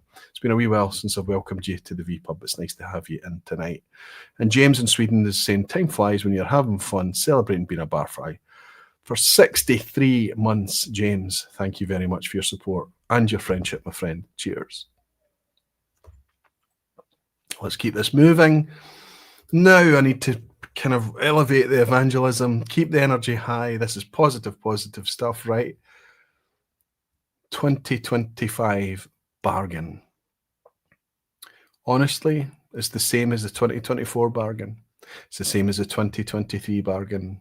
And I think, I might be right, I might be wrong, but I think this thing's been available since 2022. And it would have been the bargain of the year back then as well. But it's not an individual bottle. These are very low outturn. They tend to hang around for a little while. They're available. There's no scrum for it. People don't rush. It's not crazy. They tend to be available for a few days, a few weeks or whatever, and then they sell out and that's it, gone. But they always represent fantastic flavor, eye-popping flavor, mind-bending experimentation, and bargain prices. What is my 2025 bargain so far? You know what it is. Everyone is saying all we need is a Menno quiz during the break. The new Whiskey Jeopardy. Maybe we should encourage Menno just to turn up and do quizzes and just have a quiz night every Thursday night. This is high energy, Aquaviti. We are old. Yeah, I'm trying, big guy. I'm trying to keep the energy up. Again, I'm all saying I got a 2024 Springbank 18 in the glass. Amazing dram. Likewise, no single bottle is a Permashelf. Beyond maybe a Craig 17. One of my favourites as well. But sometimes distilleries are always on the shelf. Distilleries, that's a different concept, and you're absolutely right, James. Let's see. Whiskey Wings Mike, good to see you. How are you keeping, Mike? Good to have you in. He's got it right. Clitston has nailed it. Kyle Taylor has agreed with Clitston. He's spot on. You're absolutely right. My bargain of the year has, I almost thought I'd forgotten the bottle. I hope I've remembered to bring out all the bottles tonight, is, of course, Loch Lomond's Distillery edition. This is the number 8. Look at this single grain Scotch whisky. Let me expand on that. But let me head you off. You know, oh, Roy, come on, you've got Dornoch here. You've got all these things that we can't get. I have to balance this. I have to talk about the things that I'm in love with. And I have to share that with you, try and get some consensus out there in the community so it's not just one man's opinion. And then that means that you can then decide to take action to try and pick it up through various avenues that may be available to you. Because this is not shipped internationally. Even this outturn was 339 bottles. They've been down as low as, I think the lowest one, they had 90 bottles of one, and then they had about 900 of another. I'm just guessing. I know it's quite spread. These are experiments. These are indulgent little side projects. I predict that one day somebody's going to work out how fabulous and how interesting these products are, and they're going to want to retrospectively reach out and collect them. Now, that might send up the secondary prices, and people like me saying that might send it out of the reach of some people and things. Look, these are incidental effects of celebrating something when something is done well and something is done right. Look at the specs on this single grain Scotch whisky, but we know it's Loch Lomond. It's not truly single grain. It is by the definitions, but this is 100% malt that's gone through the copper column still in the malt still house at Loch Lomond. So it's a malt whiskey that's been treated like you would a grain. It's been distilled, let's say, like you might a grain. Smaller copper column still. Completely different from the grain column stills at Loch Lomond Distillery. This is not made in the grain side. It's made in the copper column in the malt room, the malt still house. But let's stop there. This is malt made in a different way, so they have to call it single grain. Let's look at the other specs on this, though, as well. The description here is high, narrow, and handsome, 15 years old. The ABV on here is fantastic, 56.4% ABV. I believe that to be cask strength. 2010 vintage, bottled and released in late 2024. It must have been 2025, actually. 15 years age statement. Can we just guess the price on this? 15 years old. Cask strength. Why am I suggesting this is the bargain of 2025?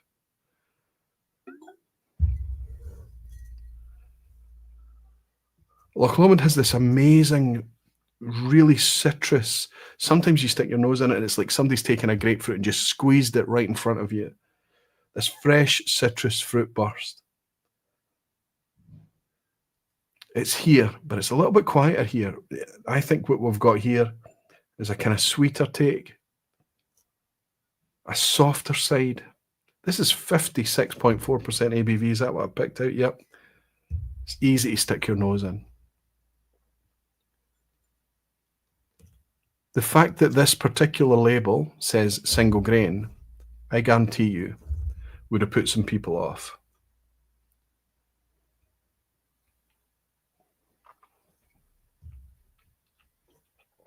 That acidic bitterness is always there with Loch Lomond.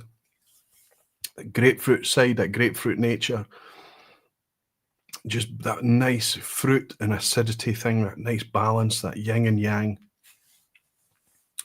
Lots of flavour, lots of fresh flavours, lots of confectionery.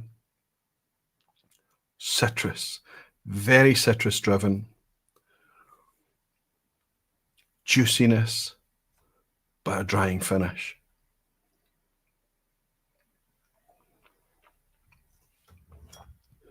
I can tell you this was £55. 55 quid. Jimmy Legg is saying, Michael Henry has stared me in the face and insisted that column still whiskey can be as good as pot still whiskey. I really should have slapped him. Well, we know that the impossible we can do straight away, Jimmy, right? But miracles are going to take a little bit longer. So to change your mind needs a wee bit of delicate patience. And I suspect a lot of blind sipping. Maybe that will be necessary. Loving it. I'm not going to suggest to you but the 15-year-old Distillery Edition 8 is my favourite. I have two favourites, actually. I have the Chardonnay yeast one, of course. The extra long fermentation one was an absolute cracker. But even, it doesn't matter what description, what age statement, every single one of those has been a sit up and pay attention release. And long may it continue. I can't wait for Distillery Edition 9 to appear. I'm in for all of it. Cheers, Jimmy. Don't be slapping Michael Henry, please. We need to keep him doing good things for as long as we can, for as long as he can. I don't think anybody could deny me that bargain. 15-year-old cast strength whiskey for £55. And all it's left is for it to be good, drinkable, enjoyable, tasty whiskey. And that's done. And it's completely different from everything else I've shared with you tonight as well. Brian Storm is saying Loch Lomond Distillery Editions are big highlights. Currently sipping on number 5. It's great to have the consensus. If anybody else is talking or trying these things, talk loudly about it in the chat as well.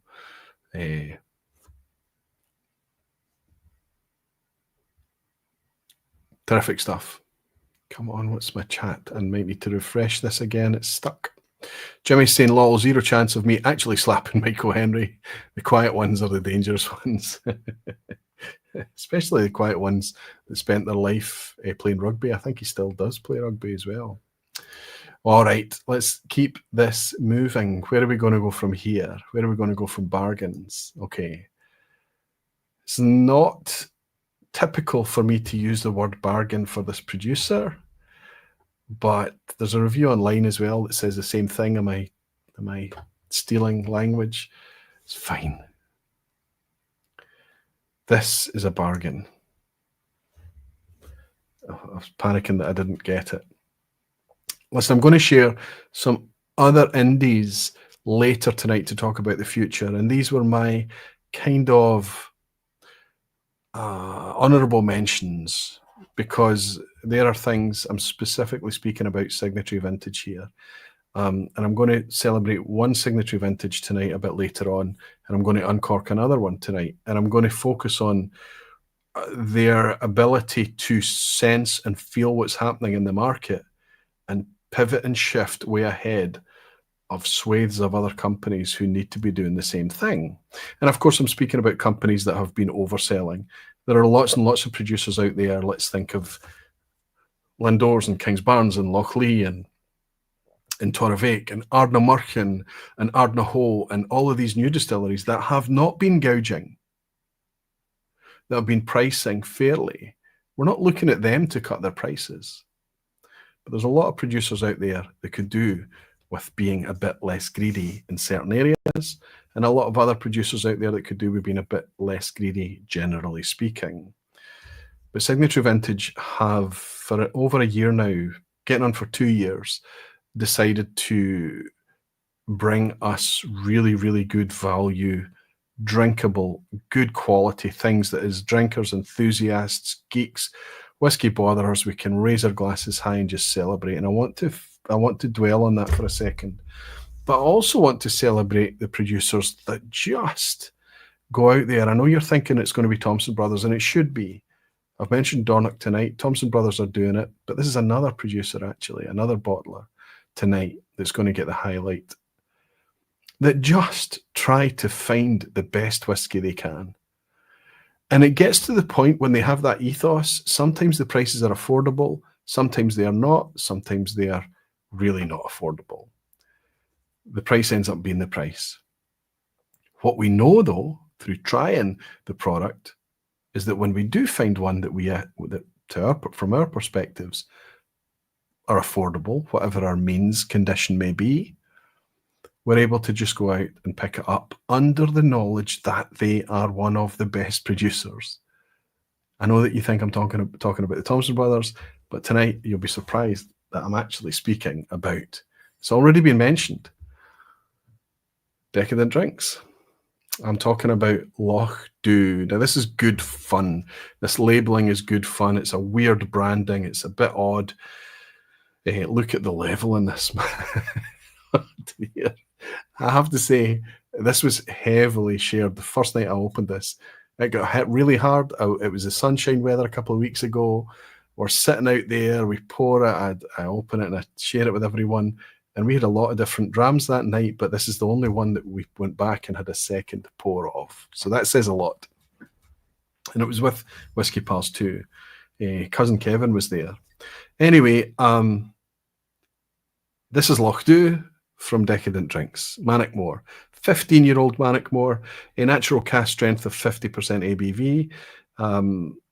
It's a kind of nod to the old black whiskies. There's nothing black about this. This is actually kind of mid-colour. It's kind of a pale copper, right? An amber colour. Typical whiskey shade.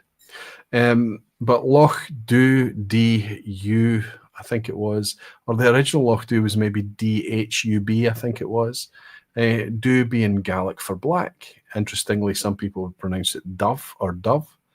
My surname is Duff, and that is Gaelic for black. Loch Du. The joke became Loch Don't because it was so hated. Ironically, because it was so hated, because people really, really disliked it so much, it became something to seek out in the secondary market because people couldn't believe that whiskey, Scotch whiskey specifically, could be this bad. But they did. They saw it out, they tried it, and it was really poor. Listen, I've tried it, and it is poor. I don't recommend anyone buys the original Loch Du or any of the black whiskies. The Cuduff was one of the ones that followed.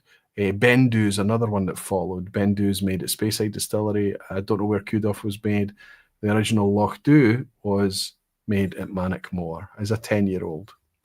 But it was so heavily coloured by spirit caramel that you couldn't see through it. It was black as Coca-Cola, and that impacted the flavour. It made it super flat, super sickly, super awful. It's drinkable. As much as people are telling you that it's the worst whiskey they've ever tried, I think it's up there with one of the worst whiskies I've ever tried. But of course I went into it with that attitude. It's just a bit yucky.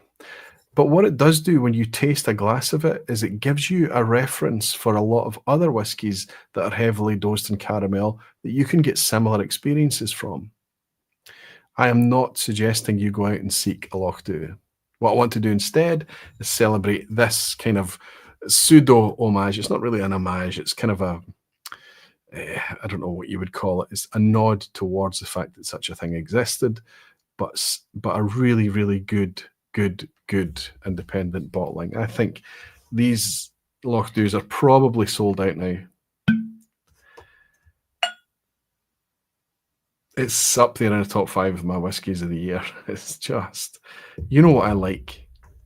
You know my profile. And it's being betrayed tonight. I like fruity whiskey. I talk about not having a sweet tooth, but I like some sweetness in my whiskey too. But I like it to be balanced with a little bit of acidity, a little bit of punch, a little bit of something else.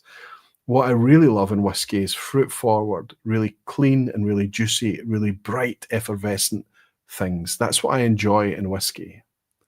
Things that are alive, things that literally parade like the water of life. And I don't mean they give life, I mean they possess life. That's this Loch Du. It's a Decadent Drinks release at 15 years old, natural cask strength, 85 quid. It's a peach.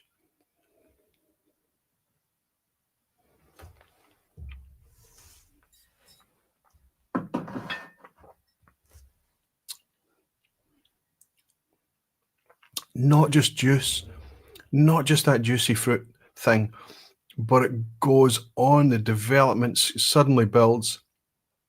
Lovely mid-palate spice. It's all concentrated as well. That 50% ABV is quite low, but it's still perfectly in the pitch. My favourite is always kind of 48 to 55. That's the sweet spot. Just so good. And that lovely drying finish that it leaves, that I've only poured a teeny wee amount of this. I've got 7 glasses in front of me tonight. I only have 2 clean. 1, 2, 3, 4, 5, 6. I've only got 1 clean. I've got 8 glasses in front of me. I have a spare. I had to pour some of this. I just had to.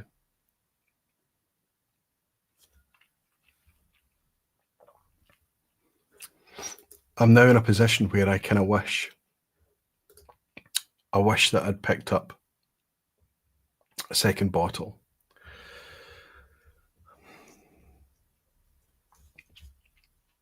There's been a lot of fantastic independent releases in 2025.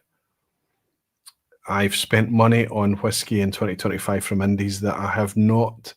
Most of the whiskey I buy is with a view to generating content with it or using to support the channel and everything that I'm doing. But sometimes I'm buying indulgent things for myself.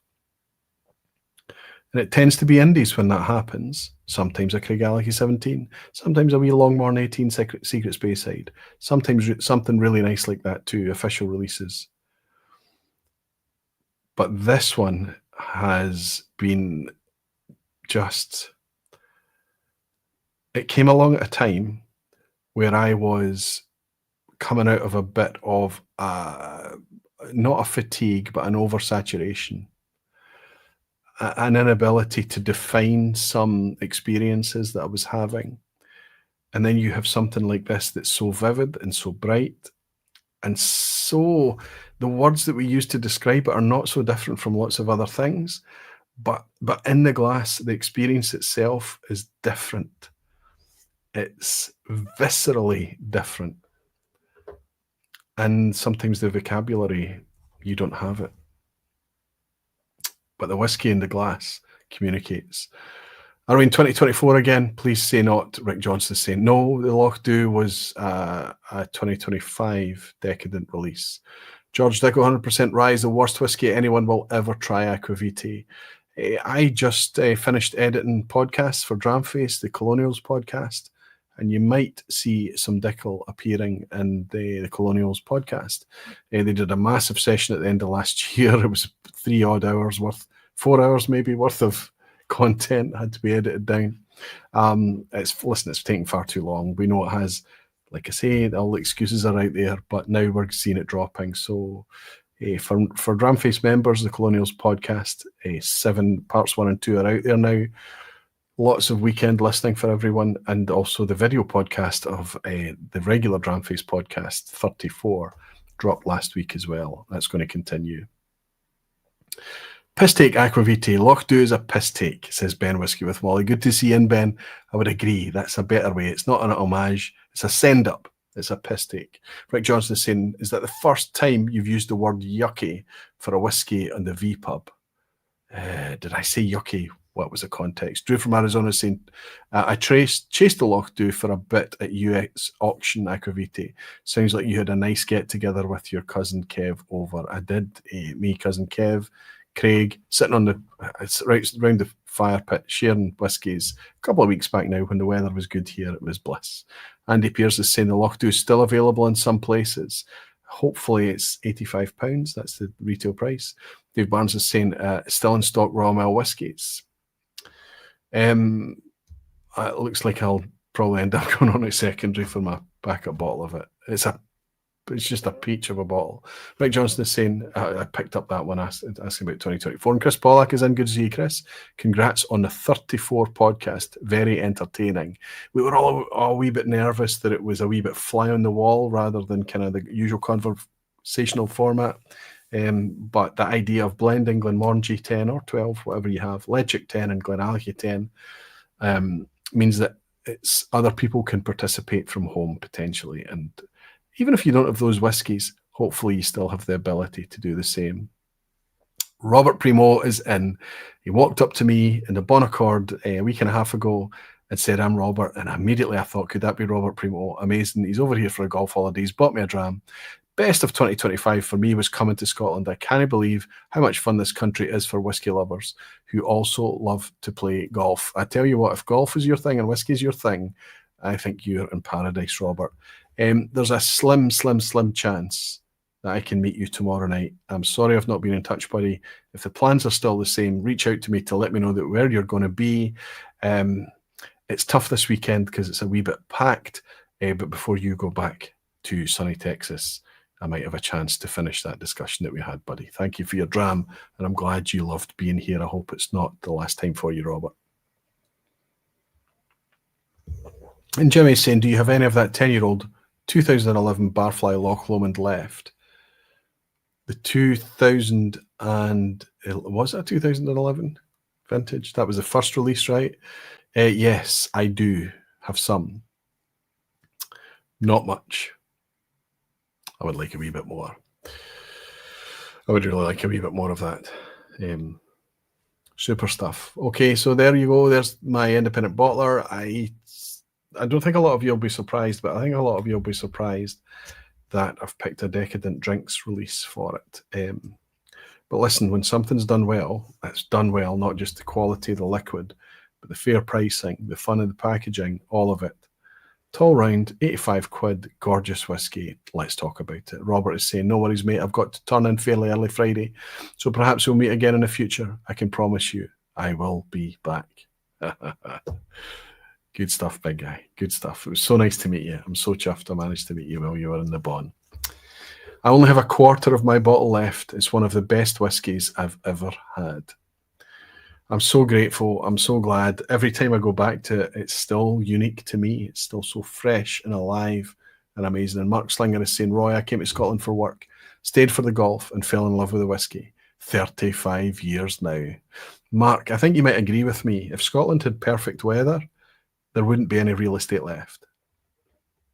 There wouldn't be. Maybe we wouldn't have the vibes and things that we do if we had great weather. I think our barrier, our filter, the thing that keeps us straight and honest sometimes is that weather. Daisy is in. Good to see you. Evening, Roy Aquavit Barflies. Need to pour a dram as soon as possible. I hope just for comfort and enjoyment rather than salving any trauma. Good to see you, Daisy. It's always great to have you in. All right, so let's move on to memorable. I've only got this last category. And then we're going to move on to looking forward, and then we can just celebrate what's 2025 has brought us and go out with a quiz at the end. I tell you what, the quiz at the end tonight, I did it earlier. I did it yesterday and earlier today, and I was going through just sorting it out and making sure it was clean. And I looked at the questions and I thought, oh, this is horrible. This is me getting ready for Menno next week, I think. It's going to be tough tonight, but there's some fun to talk about before then. Let's go into my most memorable whiskey of 2025. Now, this could have been a lot of things, because when you get together, when you gather, when you go to Glasgow Whisky Club tastings, when you're at festivals and events, whatever it may be, you have memorable moments with whiskey. As Jimmy said earlier, sometimes the memorable moments can simply be you taking a sip out of the glass and just everything coming alive, just that bright flash of vivid colour, the synapses fire, everything, you just fall into the glass, time pauses, all of that. It can happen when you're just chilling on your own. But sometimes, often, the more memorable moments is when you raise your eyes and you look around and everybody else is having the same experience. That is a wee bit interesting. That's a wee bit special. And it happened to me this year in Limburg. And it happened to me at a time when, we're going around tasting this, just anything you want in whiskey within reach, or within reason, is within reach at Limburg. You can go and try antiques and closed distilleries and things you've only seen pictures of, and brand new exciting stuff, and things from all over the world, things from Japan and things from Australia and things from all over Europe and things from everywhere. And yet I went to a tasting, and it was the last dram of the tasting. I think it was the last dram, and I was silenced. I wasn't expecting anything from it. There's nothing on the outside of this bottle that suggests it's going to have this effect on me, but it did. And it teaches me, as I sit here in front of you all the time and say, my favorite style of whiskey is this, from this kind of cask, from this distillery, and this age, and this ABV, and all of this. The truth is, my favorite whiskey is the whiskey that makes me stop in my tracks and say, I love whiskey. And sometimes the profile of that whiskey is not what I imagine it might be. This was in Limburg, and it was a Germany-only release from our friends over on the West Coast from Uncorking. This is a single cask. This is 2014. This is 10-year-old Uncorking. One of the oldest bottles that they've actually released. And it was for a Dusseldorf festival of 2025. It's tiny text, Rhein-Ruhr, sorry, Whiskey Fair. I think it was Dusseldorf. And what they were doing after the Dusseldorf event is that they had released enough bottles to cover that event and Limburg as well. Now, Limburg doesn't let you brand for Limburg, or they do, and you need to pay a fee or something. I don't know. So they were just selling this single cask there. I bought a backup bottle. It's 317 bottles, good outturn. It's unpeated because it's from a first fill American oak, but ex-Oloroso hogshead. The reason I've been able to get 317 bottles out of a 10-year-old cask is that it's from a hogshead. The ABV on this is 55.3%, right in the sweet spot of the ABV. But I'll tell you something, the flavour in this, come on camera, focus on this. You maybe see the colour it will give away from the side. Maybe the level will be given away there as well. Where am I on this? You can just see the levels just at the top of the wee view window there. So it's over the shoulder. Very careful with this stuff. This is my most memorable pour. No glug. There's not enough left in it of 2025. For it to blast through all those lovely things that we had in Limburg.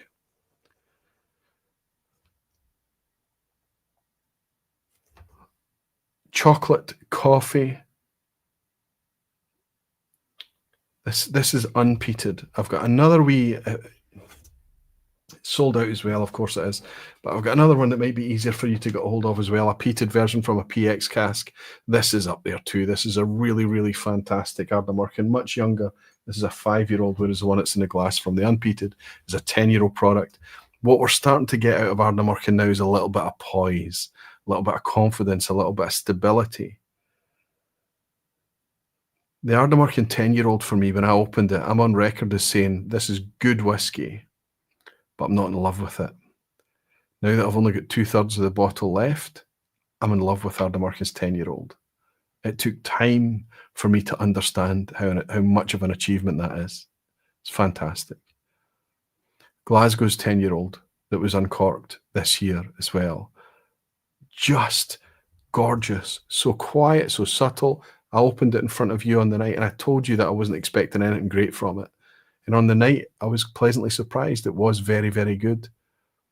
As I enjoyed a couple of drams from that afterwards and then took the bottle to Limburg. I left it with Stefan. The last dram of that was maybe the last dram of the weekend.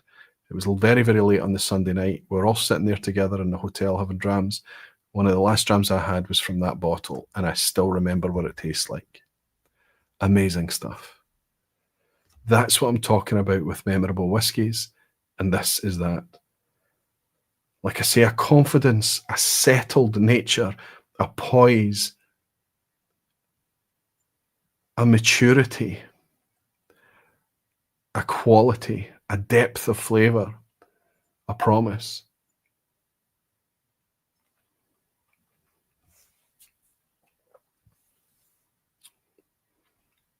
Pure blast of sherry cask, but with spice. Somehow that mineralic pebbles and rocks type thing comes through, even through an Oloroso cask. Right at the end, bags of flavour, bags of spice. This is just West Coast. I mean, I just can't imagine what that's going to taste like with age. And I know that Uncorking have precious few stocks left from 2014, 2015. So the occasional ability to taste something from 2014 in a single cask. This was not cheap, but it wasn't expensive either. I think it was €110, €120 or something like that.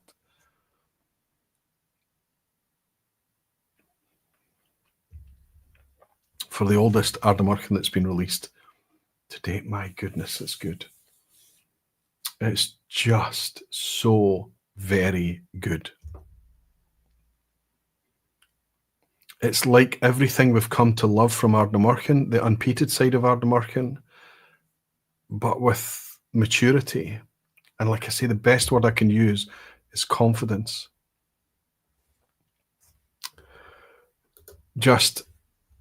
I went back after the tasting and I tried some at the table. I bought it.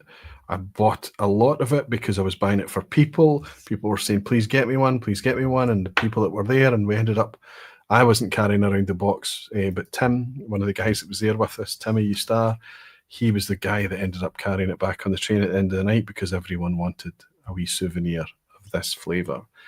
And it's one of the memorable ones. And it's nice to round off with me remembering an event as well.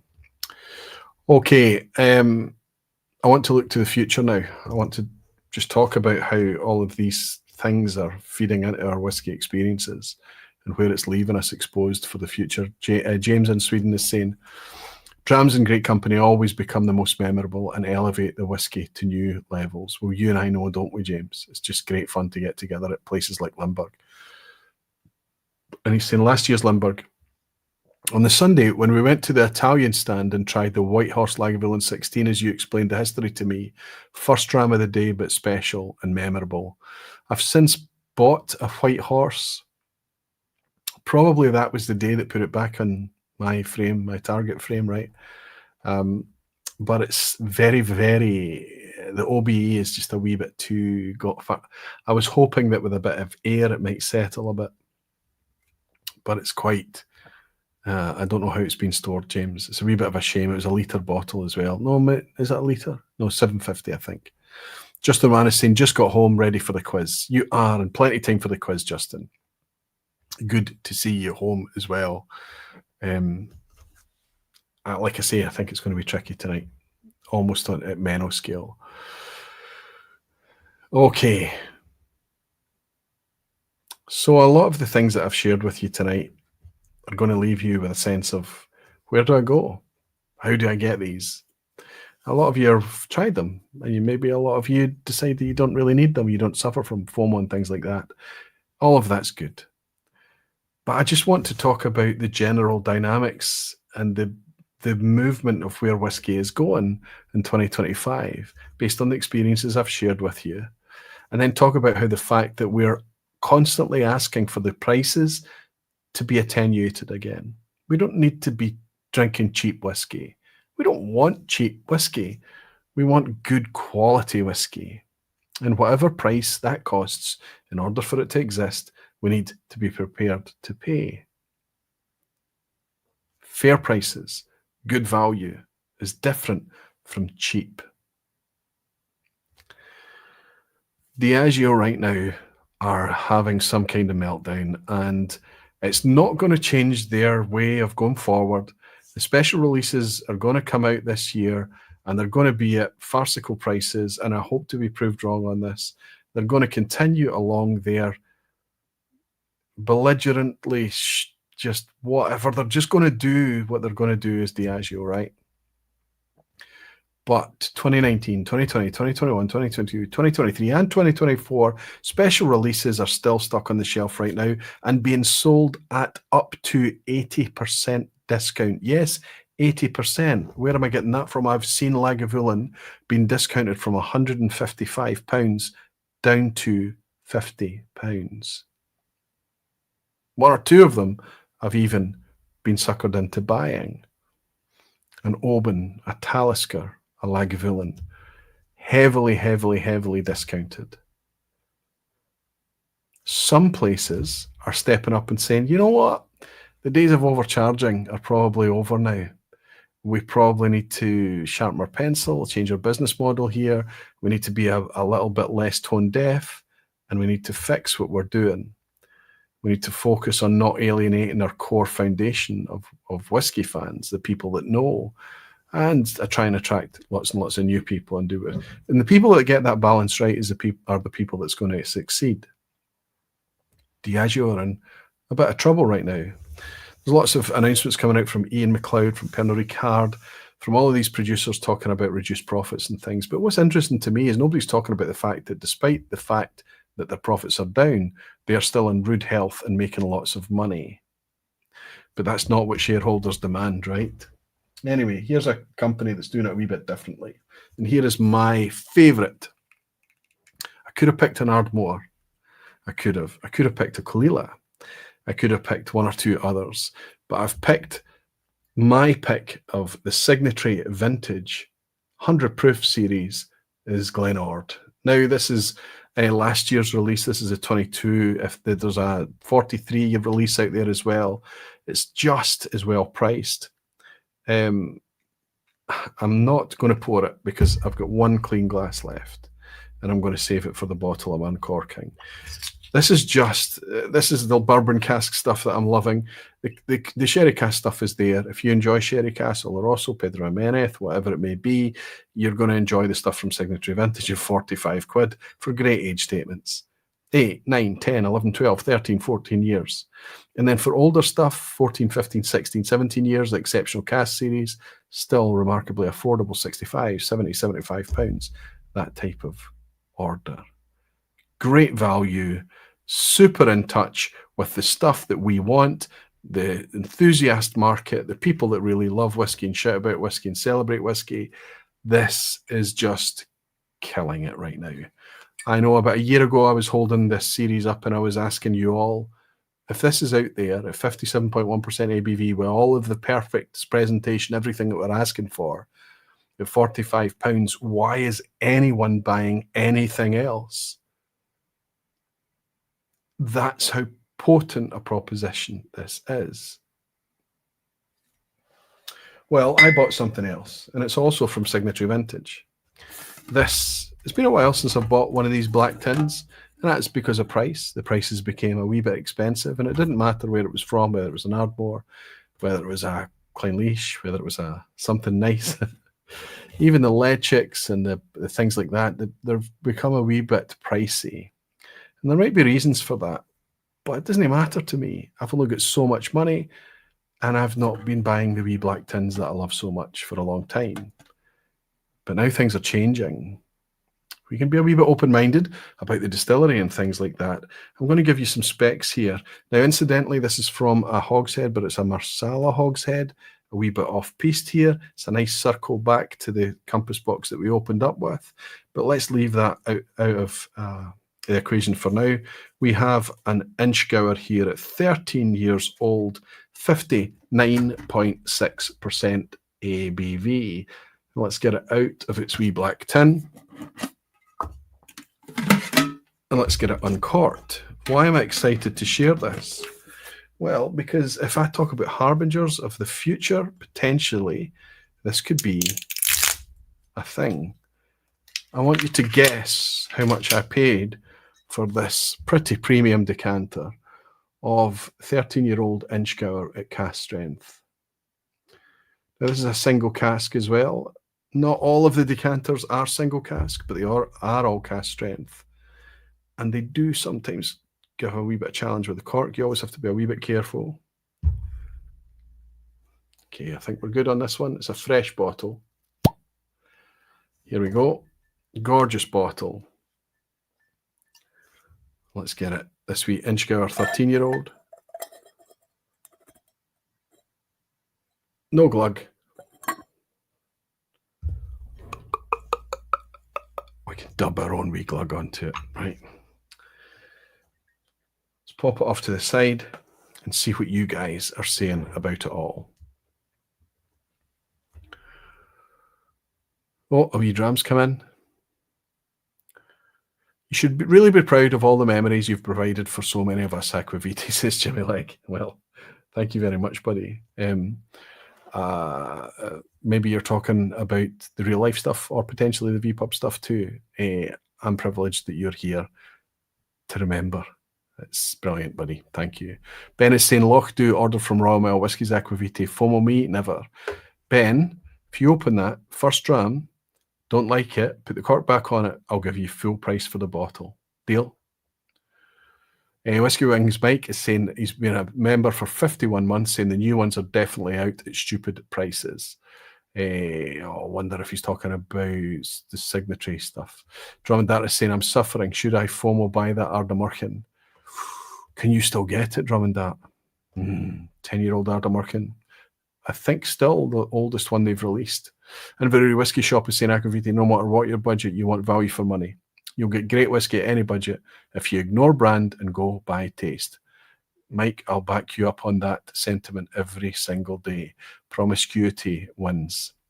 DVDW is saying, I'll buy Talisker and Lagavulin at £50. Last year's Talisker was great in my opinion, just too expensive. And I generally love Lagavulin. Well, in the UK, buddy, you're able to buy these, and it's not constant. It tends to be flash sales. But I think Diageo are subsidising a lot of stock clearances out there. Falsgraph is saying, thank you for the dram, buddy. Class has bought me a dram. He's saying, not just in whiskey. Considering the worldwide economic situation, do you think the trend to premiumisation will get less extreme? Absolutely. We don't need to think about that maybe happening or not. It has to happen because the market is shrinking. The premium pie scale that was available at one point is not there anymore. So you can talk about premiumizing and you can premiumize as much as you like, but unless you're Macallan, you've got no chance. Even Macallan is on discount now. And I'm not talking about the Harmony series, non-statement stuff. I saw Macallan 18 Sherry Oak this week, and I shared the link with patrons, not because they wanted Macallan 18. I just wanted to share what's happening. I saw Macallan 18 Sherry Oak on a heavy discount. That's the situation we're in. If you're overselling, you're being called now. It's time to be creative. It's time to stop being tone deaf, and it's time to change your strategy. Falscraft class, thank you very much for your dram, buddy. Cheers to you. And everyone is saying, I don't know, Akaviti, it seems like Macallan and Balvenie are doubling down. The basic 12-year-olds are now over $100 for the sherry cask and Doublewood in my neighbourhood. Crazy. And Chris, I'll say that with the greatest of respect. I think the ripples of change, it takes a while to go around the globe. But it is speeding up a little bit. These brands that are seen as premium, they don't want to lose their positioning, and that's reinforced not just by the companies themselves, but their agents, their reps, and their distributors and retailers. They're all in the same place, but it's going to get to the point that they're all going to have to be tenderized into understanding that it's not appropriate anymore. Macallan and Balvenie, they might get away with it, but there's so many other brands that can't do that. Mike is saying, what do you think about the backlash Signature will receive from other indie bottlers regarding their prices? I've talked about it at length on the channel. We've talked about it at length on Dramface. It was nonsense. Signature are not losing money. They're not trying to steal market position.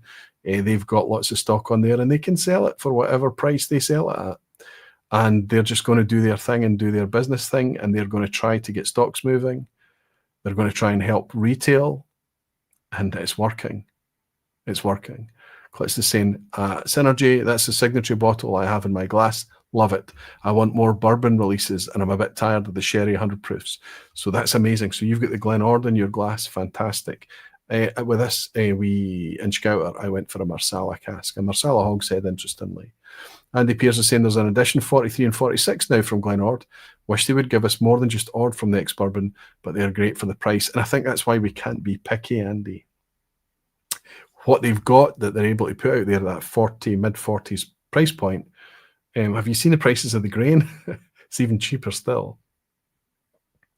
That's just what they're bringing us, and that's what the choice is going to be. Reb is saying, you're so right. I used to buy a few Signatory black cans, but the price in Israel has doubled. Well, I think this is why I'm sharing this with you right now, because it depends on the distillery, it depends on the stock, it depends. Some of it is coming back to us. Stefan is saying, haha, bought that one as well. Did you the Marsala, the Inchgouter? Sharmilla is spot on saying 67 quid, Drum and Dart 68 quid, blah, blah, blah, blah, blah. So you absolutely know that I paid for Signatory single cask strength. I paid the same price as an entry-level exceptional cask 100 proof series. I paid £65 for this bottle. All it needs now is to be good. 13-year-old Space Cider, cask strength, single cask.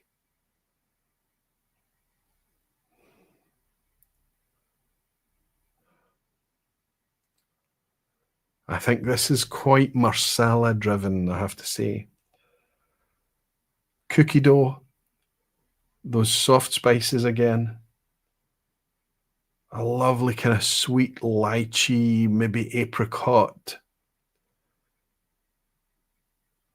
but very sweet fruit. A little bit of syrup, maple syrup type note. Maybe even a wee bit of nuttiness. Quite a good nose, quite a nice nose. I think with a 13-year-old Inchgower, I would like, obviously, maybe I would be expecting to be picking up and enjoying a bourbon cask with it, but let's go with it. 13 years. I don't know how long it's been in the Marsala cask. Does it say single cask on the bottle?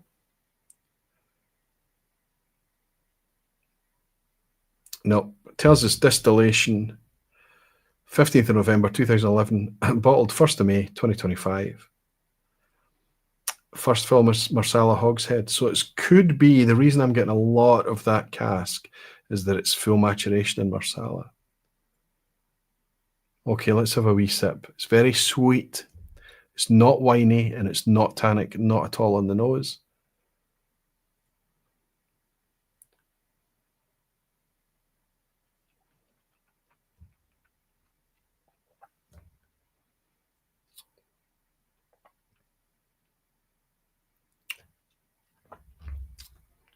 It's very reminiscent. A little bit of sweet orange there. Lots of stone fruit, actually. That apricot thing is amped. But very ripe, syrupy stone fruit. So stone fruit peach slices from a tin, that type of thing. Excellent. The nuttiness, definitely. A little bit of dryness in there, a little bit of spice. Lots, quite communicative. I've been through a lot of whiskies tonight. I'm on my 7th or 8th dram tonight. And I'm still tasting. Lots to unpack on this one, my goodness. Spice is well in check despite being up at 59%. This is actually sipping really quite nice. Nutty and dry a wee bit too. It's slightly reminiscent, a wee bit of like a slightly more tame version of Glasgow's Constantia wine cask that came out just a month ago. I know they're completely different wines, but this is 65 quid's worth of whiskey all day long. Now, an Inchgower in a hogshead for 13 years. That's never been a premium whiskey. It's never been worth anything more than about 60 or 70 quid, let's be honest. And I'm not suggesting Signatory Vintage did this, but I think there's been a lot of releases out there in recent years that have been tempted to put this out there or been forced to because of the cost of the cask to put this out there more expensive than that. I think we're getting to the stage now that even for single cask strength product, we're back to the point that beyond 70 quid, it's going to be harder to sell. It's going to need to be something that's in demand. It's going to need to be something like a really in-demand Ardnamurchan or somebody that's built up their pedigree, built up their trust, built up their reputation. But for so many other products out there, we're really going to need to see a return to sanity, a return to encouraging exploration, encouraging sharing, encouraging evangelizing. But more than anything, what we need are whiskies that bring people in, people that are newer to whiskey, regardless of your age or where you're from or what you do. but bring people in who are younger as well, because they tend to have less disposable income. And when we all give up drinking, when we all shuffle off, when we all find other distractions, we need the new blood to be coming in from somewhere. Doesn't need to be younger, but that helps. If everything is expensive, it's never going to happen. If everything is special, nothing is.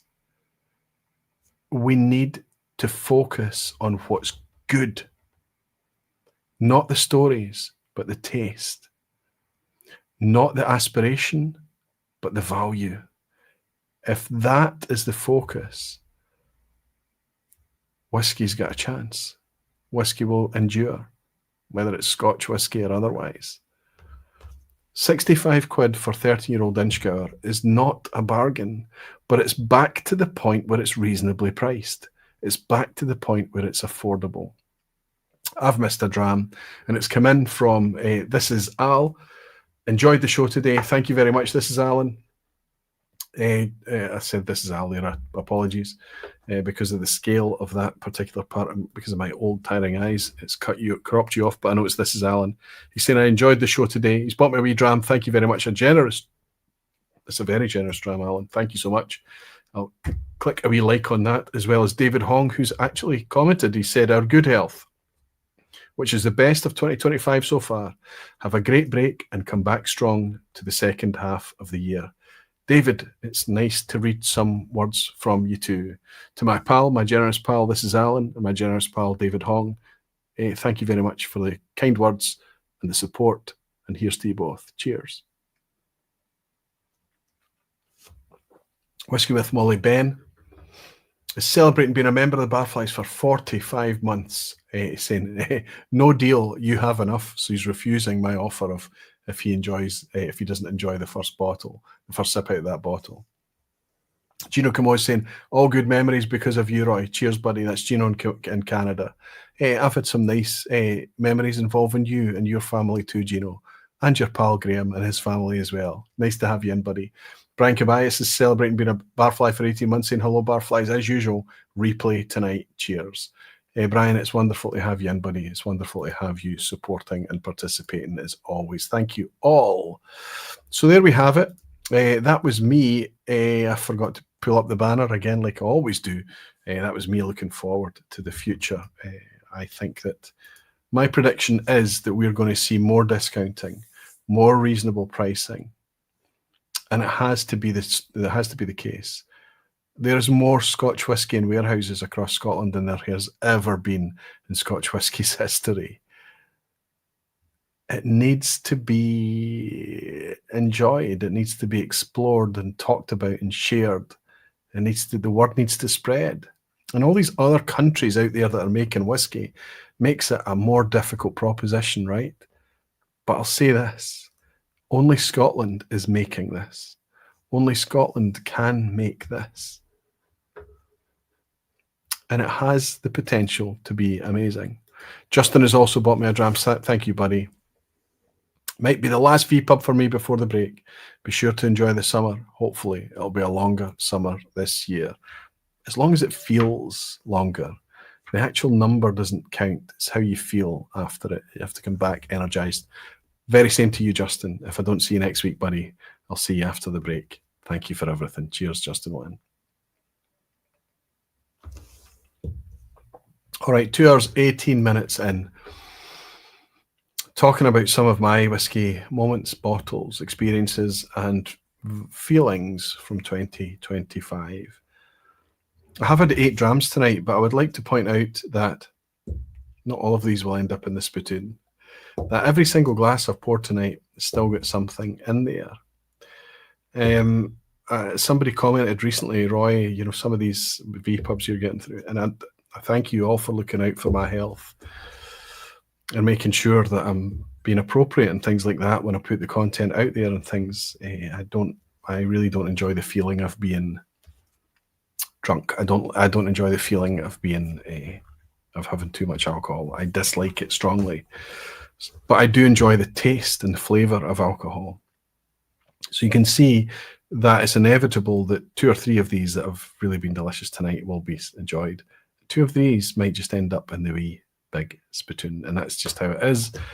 If we are true about our pursuit of this thing for flavour's sake, then we don't mind sacrificing a wee drop when we know to drink it would be to have too much, right?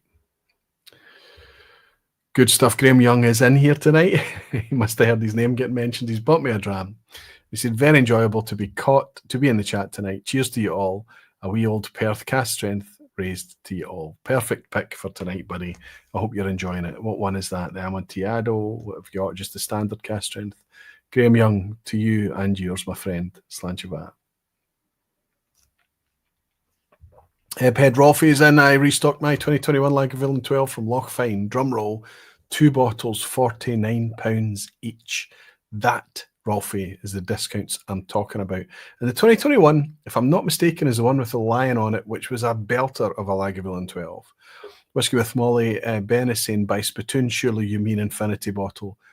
I never put anything in the infinity bottle that I've been sipping from, only if it's like a partly poured sample or something, or at the dregs of a bottle. Nothing that's I've been drinking goes in the infinity bottle. That's a different thing. That's a swill bottle. That's a spittoon. No, often it's sacrificed, buddy. It's just the way that it has to be. My liver's more important than my wallet. Let's put it that way. All right. That was the first half of 2025 so far. Next week, we've got a gamified episode. I hope I can pull it together. I would love for the person to become available. And if they're not available, we'll shift it a wee bit and we'll get people in just to do a kind of wee community celebration, something like that, and go out with a kind of, we'll try and do one of these interactive things where the community can vote on what we're offering and talking about as well. That would be fun to finish on. And a Menno quiz at the end. But before then, we've got the quiz at the end tonight, and it's from me. And I predict it could theoretically possibly be, one of the toughest so far. And I apologize for that in advance. I think the reason for it is because I made the quiz over a couple of days. I started it yesterday. And then when I came in today, I ditched a couple of questions and I didn't like a couple of questions and I added a few more in. And then when I was setting up for tonight and I was making sure it was clean and everything, I went through it and I thought, wow, it's going to be a challenge. But listen, the point of the quiz at the end is not for everyone to have really high scores and 10 out of 10s and things like that. The point of the quiz at the end is always to have a bit of fun. So I take it on my shoulders if it's a horrible quiz, and if you hate me for it, I will take full responsibility. But I will, like always, wish you the very best of luck. Remind you all that it's all about just curiosity, leaning on the knowledgeable whiskey folk in the chat when you can. If you're picking this up on the replay, thank you so much. I know you're playing on your own blind probably. That's the best way to do it. Good luck. 5 out of 10's a pass mark as always. It's full of banana skins and full of ass hats. You'll do well to read the wording of the questions from time to time as well. Here we are for the quiz at the end. When you have a doctor or nurse for a wife, you don't spit things out and drink them later. Exactly. It's a wee bit gross. I don't know what effect it would have on my health, Jimmy, but you're spot on, buddy. Here we go. Good luck to all, says Ted Brooks. Dan is saying, yes, Jimmy Leg, but we are old souls. Mike Molasses is in. I'm here to learn, not to win. So says the person who never gets 10 out of 10. Let's all help Mike Molasses see if he can get anywhere closer to his 10 out of 10 tonight. I think you've had a 10 out of 10, Mike, surely. Hoyt Hemphill is in as well, ready for this quiz. Have my dartboard at the ready. That's what you need, Hoyt. A wee bit of good fortune and steady aiming. All right, everyone, good luck. Question 1. Kythe Distillery intends to distill using direct fired stills. Who currently uses a version of this today? So who currently uses a version of direct firing on their stills for distillation in 2025? Like Kythe plans to do in their imminent future. A, Springbank and Campbelltown. B, Glenfiddich and Speyside. Or their neighbours, Glenfarclas and Speyside. We're looking for direct firing of some description on their stills. Peter Lee is saying aquavite. He's not at work today. Of course he's not. He's saying cheers to you from Lanzarote. Hey, cheers to you right back at you. I hope you're having a fantastic time, buddy. Saluth, as they'd say in Lanzarote. I don't know if they pronounce it Saluth, actually. But cheers. Cheers, Peter Lee. And all the Lees out there. I hope you're all out there together having a great time.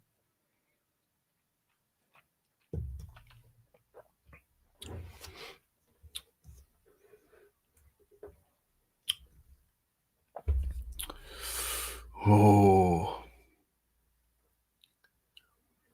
Graham Fraser is here. Good to see you, Graham. Barry Coleman is in. Good to see you, Barry. Andriy Bartinev. I think, Andriy, I've welcomed you before. Nice to see you playing the quiz again at the end. Daisy is in. She's sent in her answer with Trevor Hedge as well. Good to see you, Trevor. James Costigan. Fantastic, James. And another James, James Morgan. One of my favourite names on the planet. Love the name James. Good to have you both in. Stewie's here. Good to see you, Stewie, baby. Hope you're keeping well, fella. Jeffrey Reinmuth is in. Jeffrey, I think I may have welcomed you in the past. I hope I have before. If not, if it's the first time, you're very welcome, my friend. Joe Smith is here. Good to see you, Joe. Everybody throwing their answers in. Justin Wan is saying Aquaviti, Glenfarclas. A missed opportunity to be another Springbank. I hope they come around someday. I think they need somebody in there looking like with a more holistic view of what they're doing, to be honest with you, rather than one bottle into the next. Jimmy's saying, I knew you loved my name. Actually, I quite like your actual name too, buddy. I really do.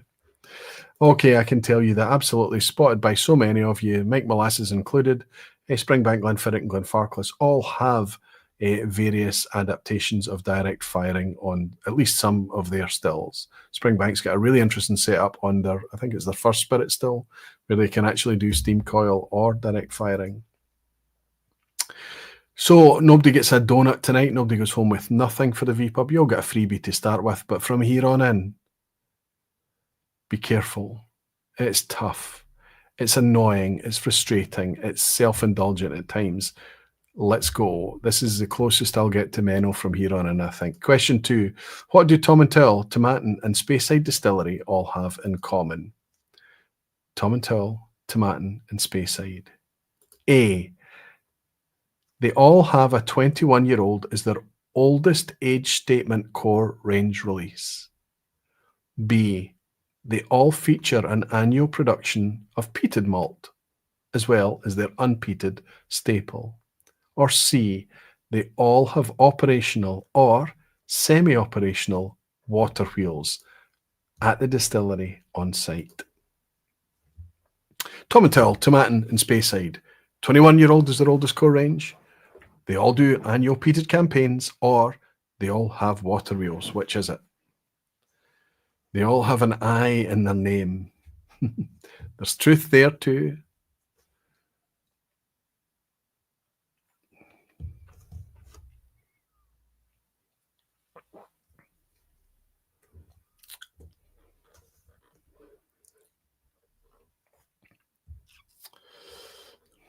Mike Molasses, they all begin with T.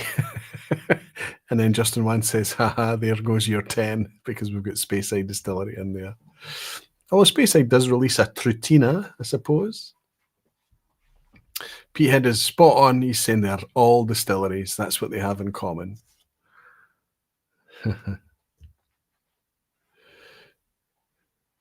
Be careful, Arnie. There is no generosity here. You have to pick one or other, my friend. Arnie's trying to cover it by suggesting 2. There's only one correct answer here. Jimmy Legg is suggesting that it must be C. Stewie Baby thinks it's B. Falsgraf thinks it's B. Whiskey with Molly is going for B. Royal Vermeer, Peter Lee, Grain of Malt, B. Good. Bob Weiser is in. Good to see you, Bob. Also going for B. I can tell you that. Tomatin, Tomatil, Speyside have various age statements. A lot of them go much higher than 21 years old. Operational, semi-operational water wheels, not the case. Not even ornamental water wheels are installed. But Tom and Till, Old Ballantraeans, their peated whiskey. Tomatin, Kuboken is their peated whiskey. Speyside do 2 weeks of a peated campaign every year. And the one that the most familiar one to all of us that they release would be called Fumari. Fumari's featured on the ignored vPub, I think, in the past. But B is the correct answer. They all have annual production of peated malt, as is the fashion for so many distilleries today. The old days of trading is less reliable. Let's roll into question 3. Which of these Scandinavian nations boasts the highest number of malt whiskey distilleries? Take a beat. Take a moment. Which of these Scandinavian nations boasts the highest number of malt whiskey distilleries? A. Iceland. B. Denmark. C. Finland. Thought Speyside no longer exists as an operation. That's true. They're currently in the midst of moving. The Tromy Mills site is owned by another company altogether. So Speyside are having to uproot and move everything, but all the equipment will move with them to a new site. I think it's only about 8 or 10 miles down the road from the current existing site, but it's going to have to be a completely new distillery. And that's all because of the fact that they didn't own the land, they didn't own the distillery. They owned all the equipment and everything inside, the plant and the stocks, of course, but they didn't own the buildings and they didn't own the real estate. Quite a crazy scenario, but there we have it.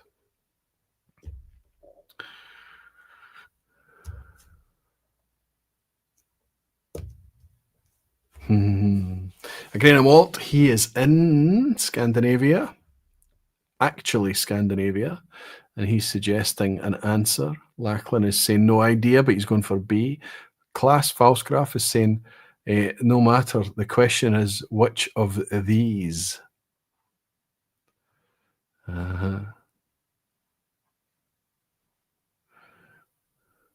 Ted Brooks remembers the Blee blooper from a few weeks back. Gut wants to say C, but he's going for Blee. Got to be B, says Mike Molasses. Peter Lay is saying B. Sugar Kitty is in. Good to see you, Jeff. He's going for B. Is that the first time I've spotted you in tonight, Sugar Kitty? James Morgan is saying okay, B. Rick Johnson, B. Stu, baby, B. Andre is saying B. Joe Smith, B. Graham Young, B. I can tell you all that it should be straightforward. Scandinavia does cover Sweden, Denmark, Norway. If we extend it out to Finland, Iceland, beyond, it becomes Nordic. It's not really Scandinavian. So Denmark, by quite a margin. Even if I'd had Norway or Sweden in there, they have a handful, 6, 8 distilleries apiece. Iceland has 1, and the other option in there, Finland as well, also has a handful. By far, the busiest in terms of distillery count, the most dense in terms of malt distilleries, is Denmark, with currently, going by the Malt Whisky Yearbook, 22 distilleries in Denmark. The only one I'm familiar with or have tried, to my knowledge, is Stauning, of course. Question 4, told you it would be tough. Of the 24 vPubs, oh, what a horrible question. Of the 24 vPubs already broadcast in 2025 so far, how many have featured industry guests? How many of the vPubs have had guests? A, none, oddly. B, just 1 with 2 industry guests. Or C, 2 with 3 guests, 1 of them featuring a guest for the second time. Oh dear. Why did I think this would be a good question? To reward the people that turn up and watch regularly? That's not really my thing. I don't know. Was it for me to point out the fact that 24 vPubs have been done since the turn of the year? Iceland and Finland is not part of Scandinavia. There's the tell. Thank you, Rolfie. Thank you for backing me up there, buddy. Sure, Kitty, thought you were in one of the first in tonight. Oh, he was probably Sugar Kitty, wasn't it? It's just the first time I've picked his name up. And that tends to happen from time to time. I hate it when I see names after the event and I can't, I missed the opportunity to welcome them in. That's a play in a geographical definitions, picking a fight during a quiz, says Justin Wan. Sure, Kitty's saying bad connection tonight with a thunderstorm in and out. Oh, okay. Normally I would be picking you up throughout, buddy. I hope it passes without incident. Falscraft is saying my comment was because someone asked for Sweden. Ah, I see. Sorry, class. Thank you, buddy. All right.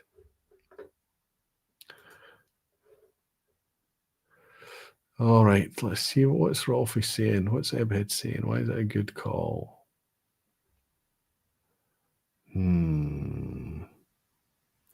Okay. I can share with you that I did talk about not having any guests for a run of vPubs just to see how it ran and how I felt about it all.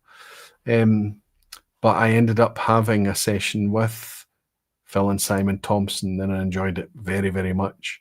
But I also had a worm tub session where Per Caldenby from Schmogan came back on to help me to talk about worm tubs. So it was, I ended up having 2 guest sessions with 3 guests, Phil and Simon and Per, but Per was obviously on after his Barley vPub at the end of 2024, or let's say the second half of 2024. So he was back for the second time. Well done, everybody. Well spotted. A wee bit self-indulgent, but I hope you'll forgive me. Here's an image, maybe the hardest picture question, or maybe the easiest. I don't know. It's difficult to tell, but I'll share with you this image. And I would like you to tell me where that distillery is. I don't need you to tell me the distillery, but this is a picture I took either in A, the Lowlands, B, up in Speyside, C, down in Campbelltown. Where did I take this picture? That is barley. Tons and tons and tons of barley.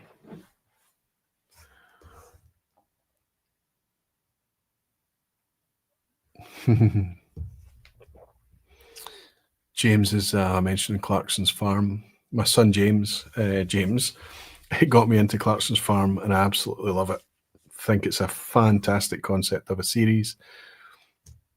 I think it's great fun. I don't care how curated it is and how engineered it is and things. I think it's just great fun. Bob Weiser's going with the crowd. Jimmy Legg is saying, if that's Campbelltown, I didn't see it. That tractor is too new. Can anyone search the number plate of the tractor? Well done, Frank. You can go on DVLA. I don't know if I'll tell you where it's from, though. It'll tell you whether it's taxed and MOT'd. Grainer Malt is saying it's so good. Peter Lee is saying Gino Como done a Barley Angel there. So you recognize it, Peter? So I can tell you that we are at Loch Lee Distillery, which means we are in the Lowlands. Can we just spend a wee bit of time to talk about this? If we talk about local barley, and I touched upon it a wee bit tonight with the Benromac Organic, they're working with local farmers up there to grow that organic barley, of course. But Loch Lee, all of that barley you see in this image, I mean, tons upon tons upon tons upon tons. I think they grow more barley than they need for whiskey. That's all 100% local barley. By definition, Loch Lee in the future will be all local barley. A lot of you are celebrating a pass, 5 out of 5 already. Rick Johnson and Whiskey Veritas Oliver, good to see you. And Falscraft Klaus is on a 5. Where's Royal Vermeer in Norway? Fantastic. In Scandinavia, of course, on a 5 out of 5 as well. Gino Camo's on a 5. Terrific stuff. Mike Molasses saying 5 out of 5, thanks to Ben. Question 6 might get a bit rockier. Hold on. According to the Malt Whisky Yearbook capacity statistics, which region has the 2 smallest Glen distilleries? According to the Malt Whisky Yearbook capacities, which region has the 2 smallest Glen distilleries? A, the Highlands has the 2 smallest Glens. B, Speyside actually has the two smallest Glens, or C, Campbelltown, I think you'll find, has the two smallest Glens, according to the Malt Whiskey Yearbook stats.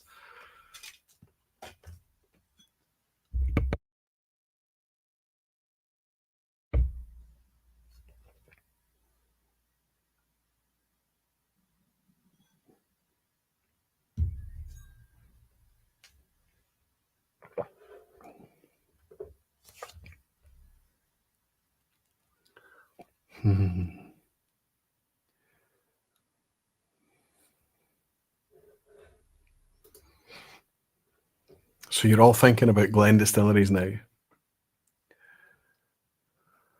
Glen Wee, says Peter Lee.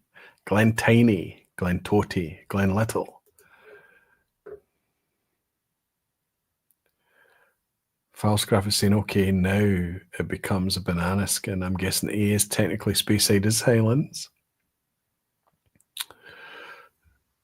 Technically, we need to define the difference between, in a whiskey context, Speyside is in the Highland region, but Speyside is its own defined region. Overland Drams. Chuck is trying to get away with saying Speylands. Overland Drams is now, Chuck's back in saying Campbell Lands. So what you've got there between the two overlap, you've got the Highlands, right? Okay. Okay. I just need to put you out your misery on this one. Okay, I can tell you that.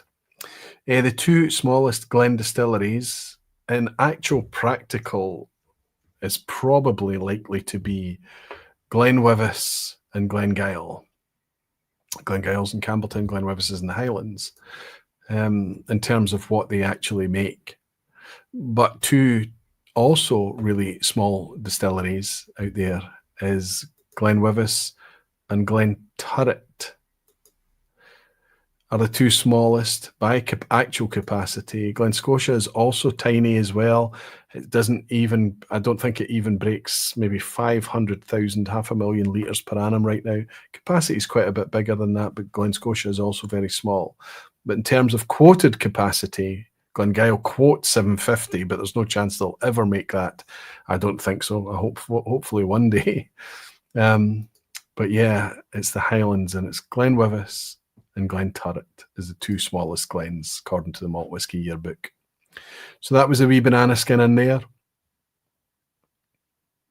So on to question 7, keep it going. Visiting the Glenmorangie desktop website. So if you were to click into your desktop right now and type Glenmorangie Whiskey and you went to the website, you're not going to do that, of course. You have 5 navigation options up the top, like every whiskey website does.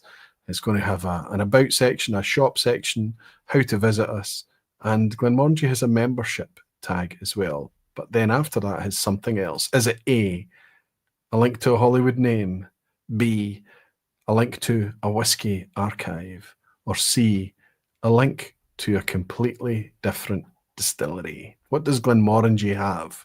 A link to a Hollywood name, a whiskey archive, or another distillery altogether?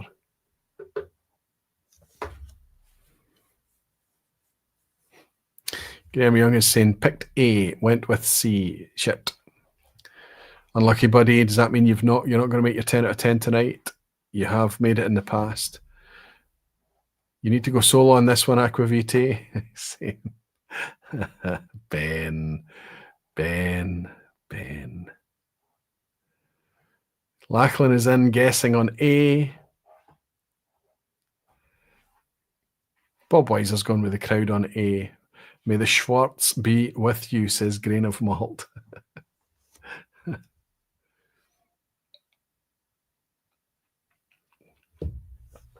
Ebhead is saying, I've never been to that website. Well, when you're researching for the quiz at the end, you might be surprised at what websites you end up on.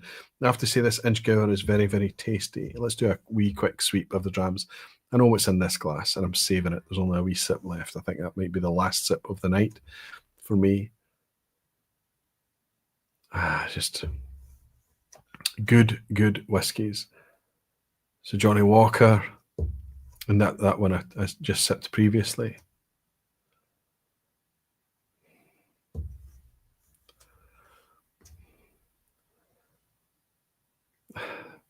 More Marsala and that Hedonism. This is not the whiskey you're looking for, Aquavitae. So there we go. That sounds like a bit of an easier question than I thought. It does actually link to Harrison Ford himself, who's obviously been signed up by Louis Vuitton Moet Hennessy to do a wee bit of marketing with Glenmorangie, and there is a direct link. I didn't click on the link. I don't know what it goes to, but I was quite surprised to see visit us, join our membership, visit our shop, our whiskies, all of that, and then Harrison Ford. Question 8. Which of these distilleries changed its name to the current version in 1981?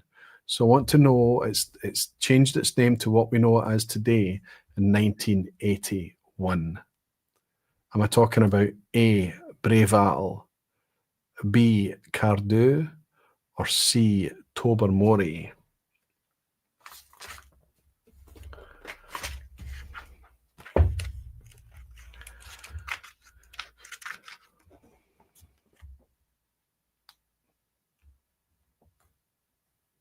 Okay, just a wee check of when that one happened.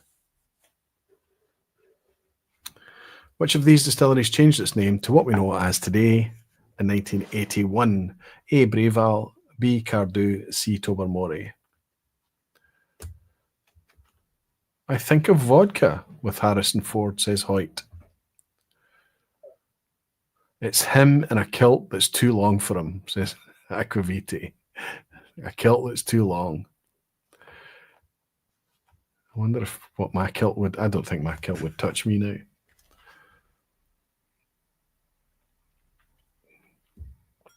I think I'm up about 4 belt buckles since I last wore my kilt.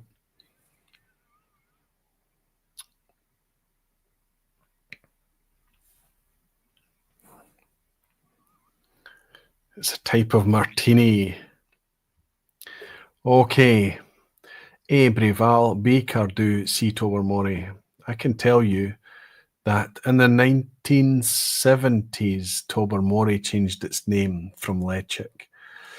In the 1990s, Breval changed its name from Braes of Glenlivet. So that means in 1981, it was Cardew that changed its name to the Gallic Cardew from the anglicised version Cardo.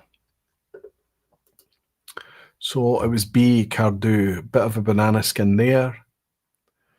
Is there anyone still on? Yeah, there's still 8 out of 8 out there. Jerry Miller, Ian Bruce. Rolfie's swearing, dropping F-bombs. Gene Kelly's on a 8 out of 8. Fantastic, Gene. Okay, let's roll into the second from last. Which of these brands is the fastest growing single malt scotch globally? Fastest growing single malt scotch on the planet. A, Willie Grant's Monkey Shoulder. B, Ian MacLeod Distillers, Tam Dhu. Or C, White and Mackay's, Tam the Villain. What is the fastest growing single malt on the planet?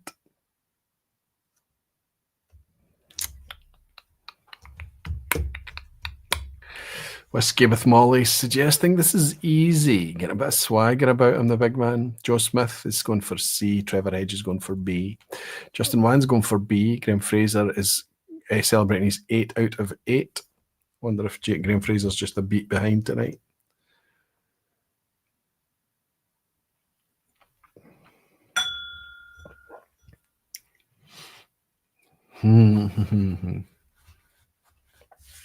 Falscraft class is saying, "Mwahaha, that banana is funny." James Morgan is saying, well, I'm guessing A. And Cheng is saying Monkey Shoulder is a blended malt, right? Justin Wan is saying, okay, I guess I got this one wrong as well. Well, I'm not giving you the answer yet, so I suppose the rules of the quiz at the end, you don't need to stick, you can shift. James Costigan is saying, I wish it was B. Tam Dhu is a favourite. But he's choosing C. Price rules, unfortunately, Gene Kelly. I actually think Loch Lomond is up there. Yeah, it'd be interesting to see what kind of scale Loch Lomond has grown by in the last decade or so, right? Certainly got the stocks for it. James Morgan is saying, of course, B, please. James Morgan thinks it's going to be Tam Dhu. I can tell you that absolutely is spotted out. The banana skin's there for everybody to slip up on. William Grant's Monkey Shoulder is still growing great guns. It's the 5th best-selling malt whiskey on the planet, but of course it's a blended malt. I've specifically asked you about single malts, which makes it a 50-50 between Tamdhu and Tamnavulin, and I can tell you that it is White Mackay's Tamnavulin. It's all about price point. It's all about making it affordable. It's all about getting the whiskey out there for people to step into. Their job is to make it as good quality as they possibly can. And I have to say, Tamnavulin is doing, overall on balance, not a bad job. I hope it's proven to be a good gateway whiskey for a lot of people out there. If you fall in love with that, good on you. Your world is about to be blown apart with further exploration. Gene Kelly celebrating a 9 out of 9. Wow. Not as hard as I thought. Any other 9s? Anybody else join Gene on 9? I'm pretty sure Whiskey with Molly's got a 9 tonight. He's been very confident. Who is cruising towards the ass hat at the end on a strong chance of getting a 10 out of 10? None of those Tamnavulins are great, but all of them are affordable and drinkable. Hit the nail on the head there, Dan, definitely. Oh, nope. Whiskey with Molly slipped up tonight. He's on an 8. So we've only got Gene so far that I can see. Is that? Come on. There must be somebody else. Graham Fraser. Okay, we go into the ass hat with maybe very few people. Can only look with trepidation on number 10, says Gene Kelly. Let's do this, says Whiskey with Molly. Okay, the ass hat at the end. How many operational Scotch malt distilleries begin with the letter T? About the same number as A, the years of operation at Annandale, B, the years of operation at Lindores in Fife, or C, the years of operation at Lag. How many T distilleries do we have? About the same number as the years of operation at Annandale, Lindores Abbey, or Lag.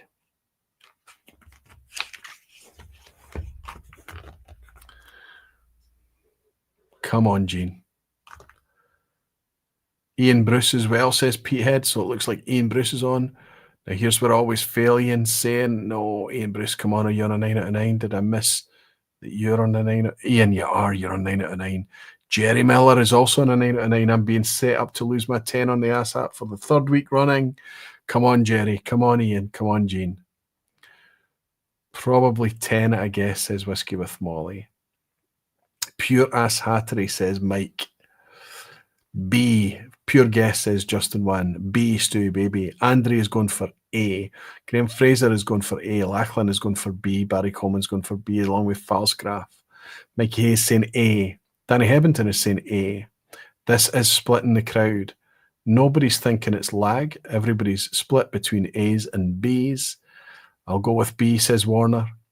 Graham Young is saying I'd say A, I'd say. And Whiskey Veritas is saying B. Got to B. Annandale, says Whiskey with Molly. He's going for A. Ian Bruce is saying A, and he's in the running for a 10 out of 10. Gene Kelly. Where is Gene? Ian Bruce, Gene Kelly, and who was the other one? I forgot. And Jerry Miller, wasn't it? Jerry. Graham Fraser, where is Graham? I've got Graham Fraser's answer. I had a drama of this last week. Petehead saying Aquaviti counts the Glenlivet amongst others as T. No, I do not. The definite article does not count in this.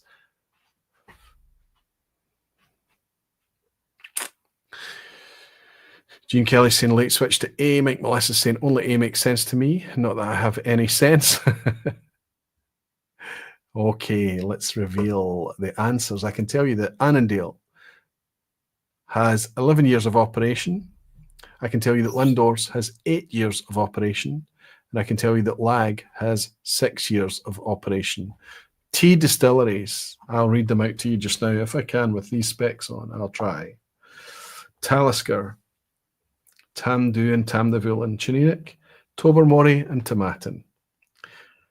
Tomatil, Torvik, Tormore, Tulvadi, and Tullibardine. There are 11 distilleries, beginning with T, the same as the number of operational years at Annandale. If you answered A, come on. I know that Gene Kelly has his 10 out of 10. We're looking at Ian. We're looking at Jerry. We're looking at Graham. Ian Bruce has nailed it, 10 out of 10. Jerry Miller has nailed it with a 10 out of 10. Come on. 9 out of 10 for Mike, celebrating. Fantastic, fantastic. Who's coming in? Whiskey with Molly saying, well done, tell it. Well done, the 10 out of 10 people. Come on, Ian, Gene, and Jerry. We're not seeing Gene. Has he fallen over? Surely, no, Gene's got it. Gene's nailed it as well. Fantastic. Gene's there, Jerry's there, Ian Bruce is there, and I think probably Graham Fraser is there too. I don't see an entry from Graham Fraser. He might be just a wee beat behind us tonight. Oh, Graham Fraser didn't make it tonight. That's a hell of an accolade for Gene, Jerry, and Ian to have managed to get a 10 out of 10 when Graham Fraser managed to be tripped up on something, a very, very rare occurrence indeed. Congratulations, guys. So at least 3 of you, maybe lots more in the background, maybe lots more picking up in the replay, managed a 10 out of 10. It matters not. There's lots of really, really strong scores in what I thought was a really tough quiz. Mike Hayes saying bloody Cardew. So the banana skin about the name change tripped up Mikey, but he still managed a super strong 9 out of 10 along with Graham Fraser. 8 out of 10 for Klaus Falsgraf, fantastic. Danny Hemington on a 7. One Glassman Warner on a 7. Graham Young managed a 9, so did Dan. Daisy's congratulating the other 10s. Fantastic, Daisy. Thanks for your generosity. How did you get on? Dave VP's got a 9. Bob Weiser on an 8 and Andre on an 8 as well. Where's Roy Vermeer got a 9 as well as Tobias A. Tobias, fantastic score. Well done, Roy. Okay, guys, fantastic scoring as well. I thought that was going to be a really tough quiz tonight, but of course, I'm forgetting the quandary that you're bringing to me in the content generation thoughts is that I was starting out doing this thing in order to try and evangelize and to talk about things and dare I say, and I have to say it with a very small t, to teach people about whiskey, or at least share the knowledge that I had, regardless of where that knowledge level lay. But that's not really happening anymore. So I would like you all to join me in participating and encouraging new people to come into the scene to discover whiskey, for you to share your knowledge gently, for you to give a guiding hand and allow people to explore and have their own opinions and form their own opinions and then tear them apart again and reassemble them in a different shape and learn new things and explore and do all of the things. Enjoy the journey that you have. Because I realize right now that especially when we get to the quiz at the end, and yeah, the traffic drops off, not everyone wants to stay for a quiz, right? But realize that there are people coming in that this is not just knowledge and stats and buzzwords and acronyms and all of the stuff about production, but all of the sheer variety of different brands and concepts and independent bottlers and everything that's out there in whiskey. I think it's intimidating. And I think we could all, I can't just turn everything in the vPub into everything for beginners, because I want to keep you guys engaged as well. So I need you to help me. Who else are you hanging out with? Who's just got the curiosity open just enough for you to get a crowbar in there, a supportive crowbar, a helpful crowbar, and help them along to discover how amazing whiskey is. You might just change their life. You might change their outlook. You might change how they smell and taste the world and how they interact with other people. I think it's a privilege. Ben is saying probably won't be about next week, Roy. Is on family holiday in Madeira. Oh, what a nice place to go to as well, Ben. Enjoy your summer break. Love to you and the family. Keep fighting the good fight, and love to all the barflies. Ben, I hope you have a fantastic break too. I've never been to Madeira. I would love to visit one day. Let me know how you got on and have the very best of times, big guy. Thank you for the kind words and the generous dram. Cheers, Ben. Superstar Ben.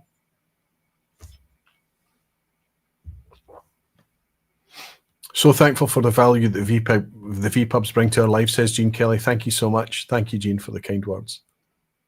Pierre is saying, and with that, I was going to call it a day and hit the sack. Thanks as always for organising Aquaviti, and to all of you, thanks for the chatting, laughter, and see you next week. Slanchava. I hope that I'm able to pull together the thing for next week that's going to bring a wee bit of fun, a wee bit of way to kind of party out and bring a nice end to, I'd hesitate to call it a season, but like a nice end to the vPub sessions before we hit the summer break. And then we'll all relax a wee bit.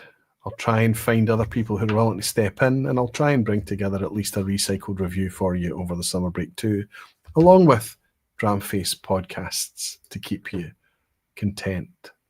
In the meantime, it's nice to celebrate. I'm getting a taste of germaline from this. Do you remember germaline? It's, some people know it as wintergreen. In the meantime, let's celebrate all the wonders that have been brought to us in 2025 in a whiskey sense. It's a challenging time out there, let's be honest, but whiskey is still positive. It's still great fun. It's the best. And let's use these as markers of what the future potential can be. Quality, continued quality, exploration of flavor, demonstration of value, all of the things that whiskey demands. Before I go, Falscraft is saying, thanks for a nice evening. Good night, all. Thank you, buddy. Gino is saying, really enjoyed tonight's vPub, Roy. And thanks for being with all these fantastic barflies. Have a great weekend, buddy. Same to you over in Canada, my friend, my dear friend. Jean Kelly is saying, celebrating Independence Day tomorrow. Aquavite. Well, let's raise a wee glass to the 4th of July for all the Americans out there, of course. Cheers, guys. I wish you all the best of everything, including sanity in the future. Slanchava. Daisy's saying, thank you, Roy, for a great night. Have a great weekend, everyone. See you next week. Daisy, it's always brilliant to have you here. Oliver is saying, yes, bring in some noobs so I can beat them in the quiz. I love it for whatever reason. Let's have them here, absolutely. Hoyt is saying, thanks, Roy. Rick Johnson in San Francisco. Such a fun way to spend a Thursday afternoon, Roy. Thanks for all you doing to put a smile on our faces. Thank you, Rick. Thank you, buddy. Grainer Malt. James in Sweden is saying, Aquavite. Thanks, Roy. Raise this wee glass and remind you all that you're very dearly loved. I look forward, to hanging out with you again next week for the last vPub of the session. But until then, I'll remind you all that you're very dearly loved, and I'll see you then. Slanchava.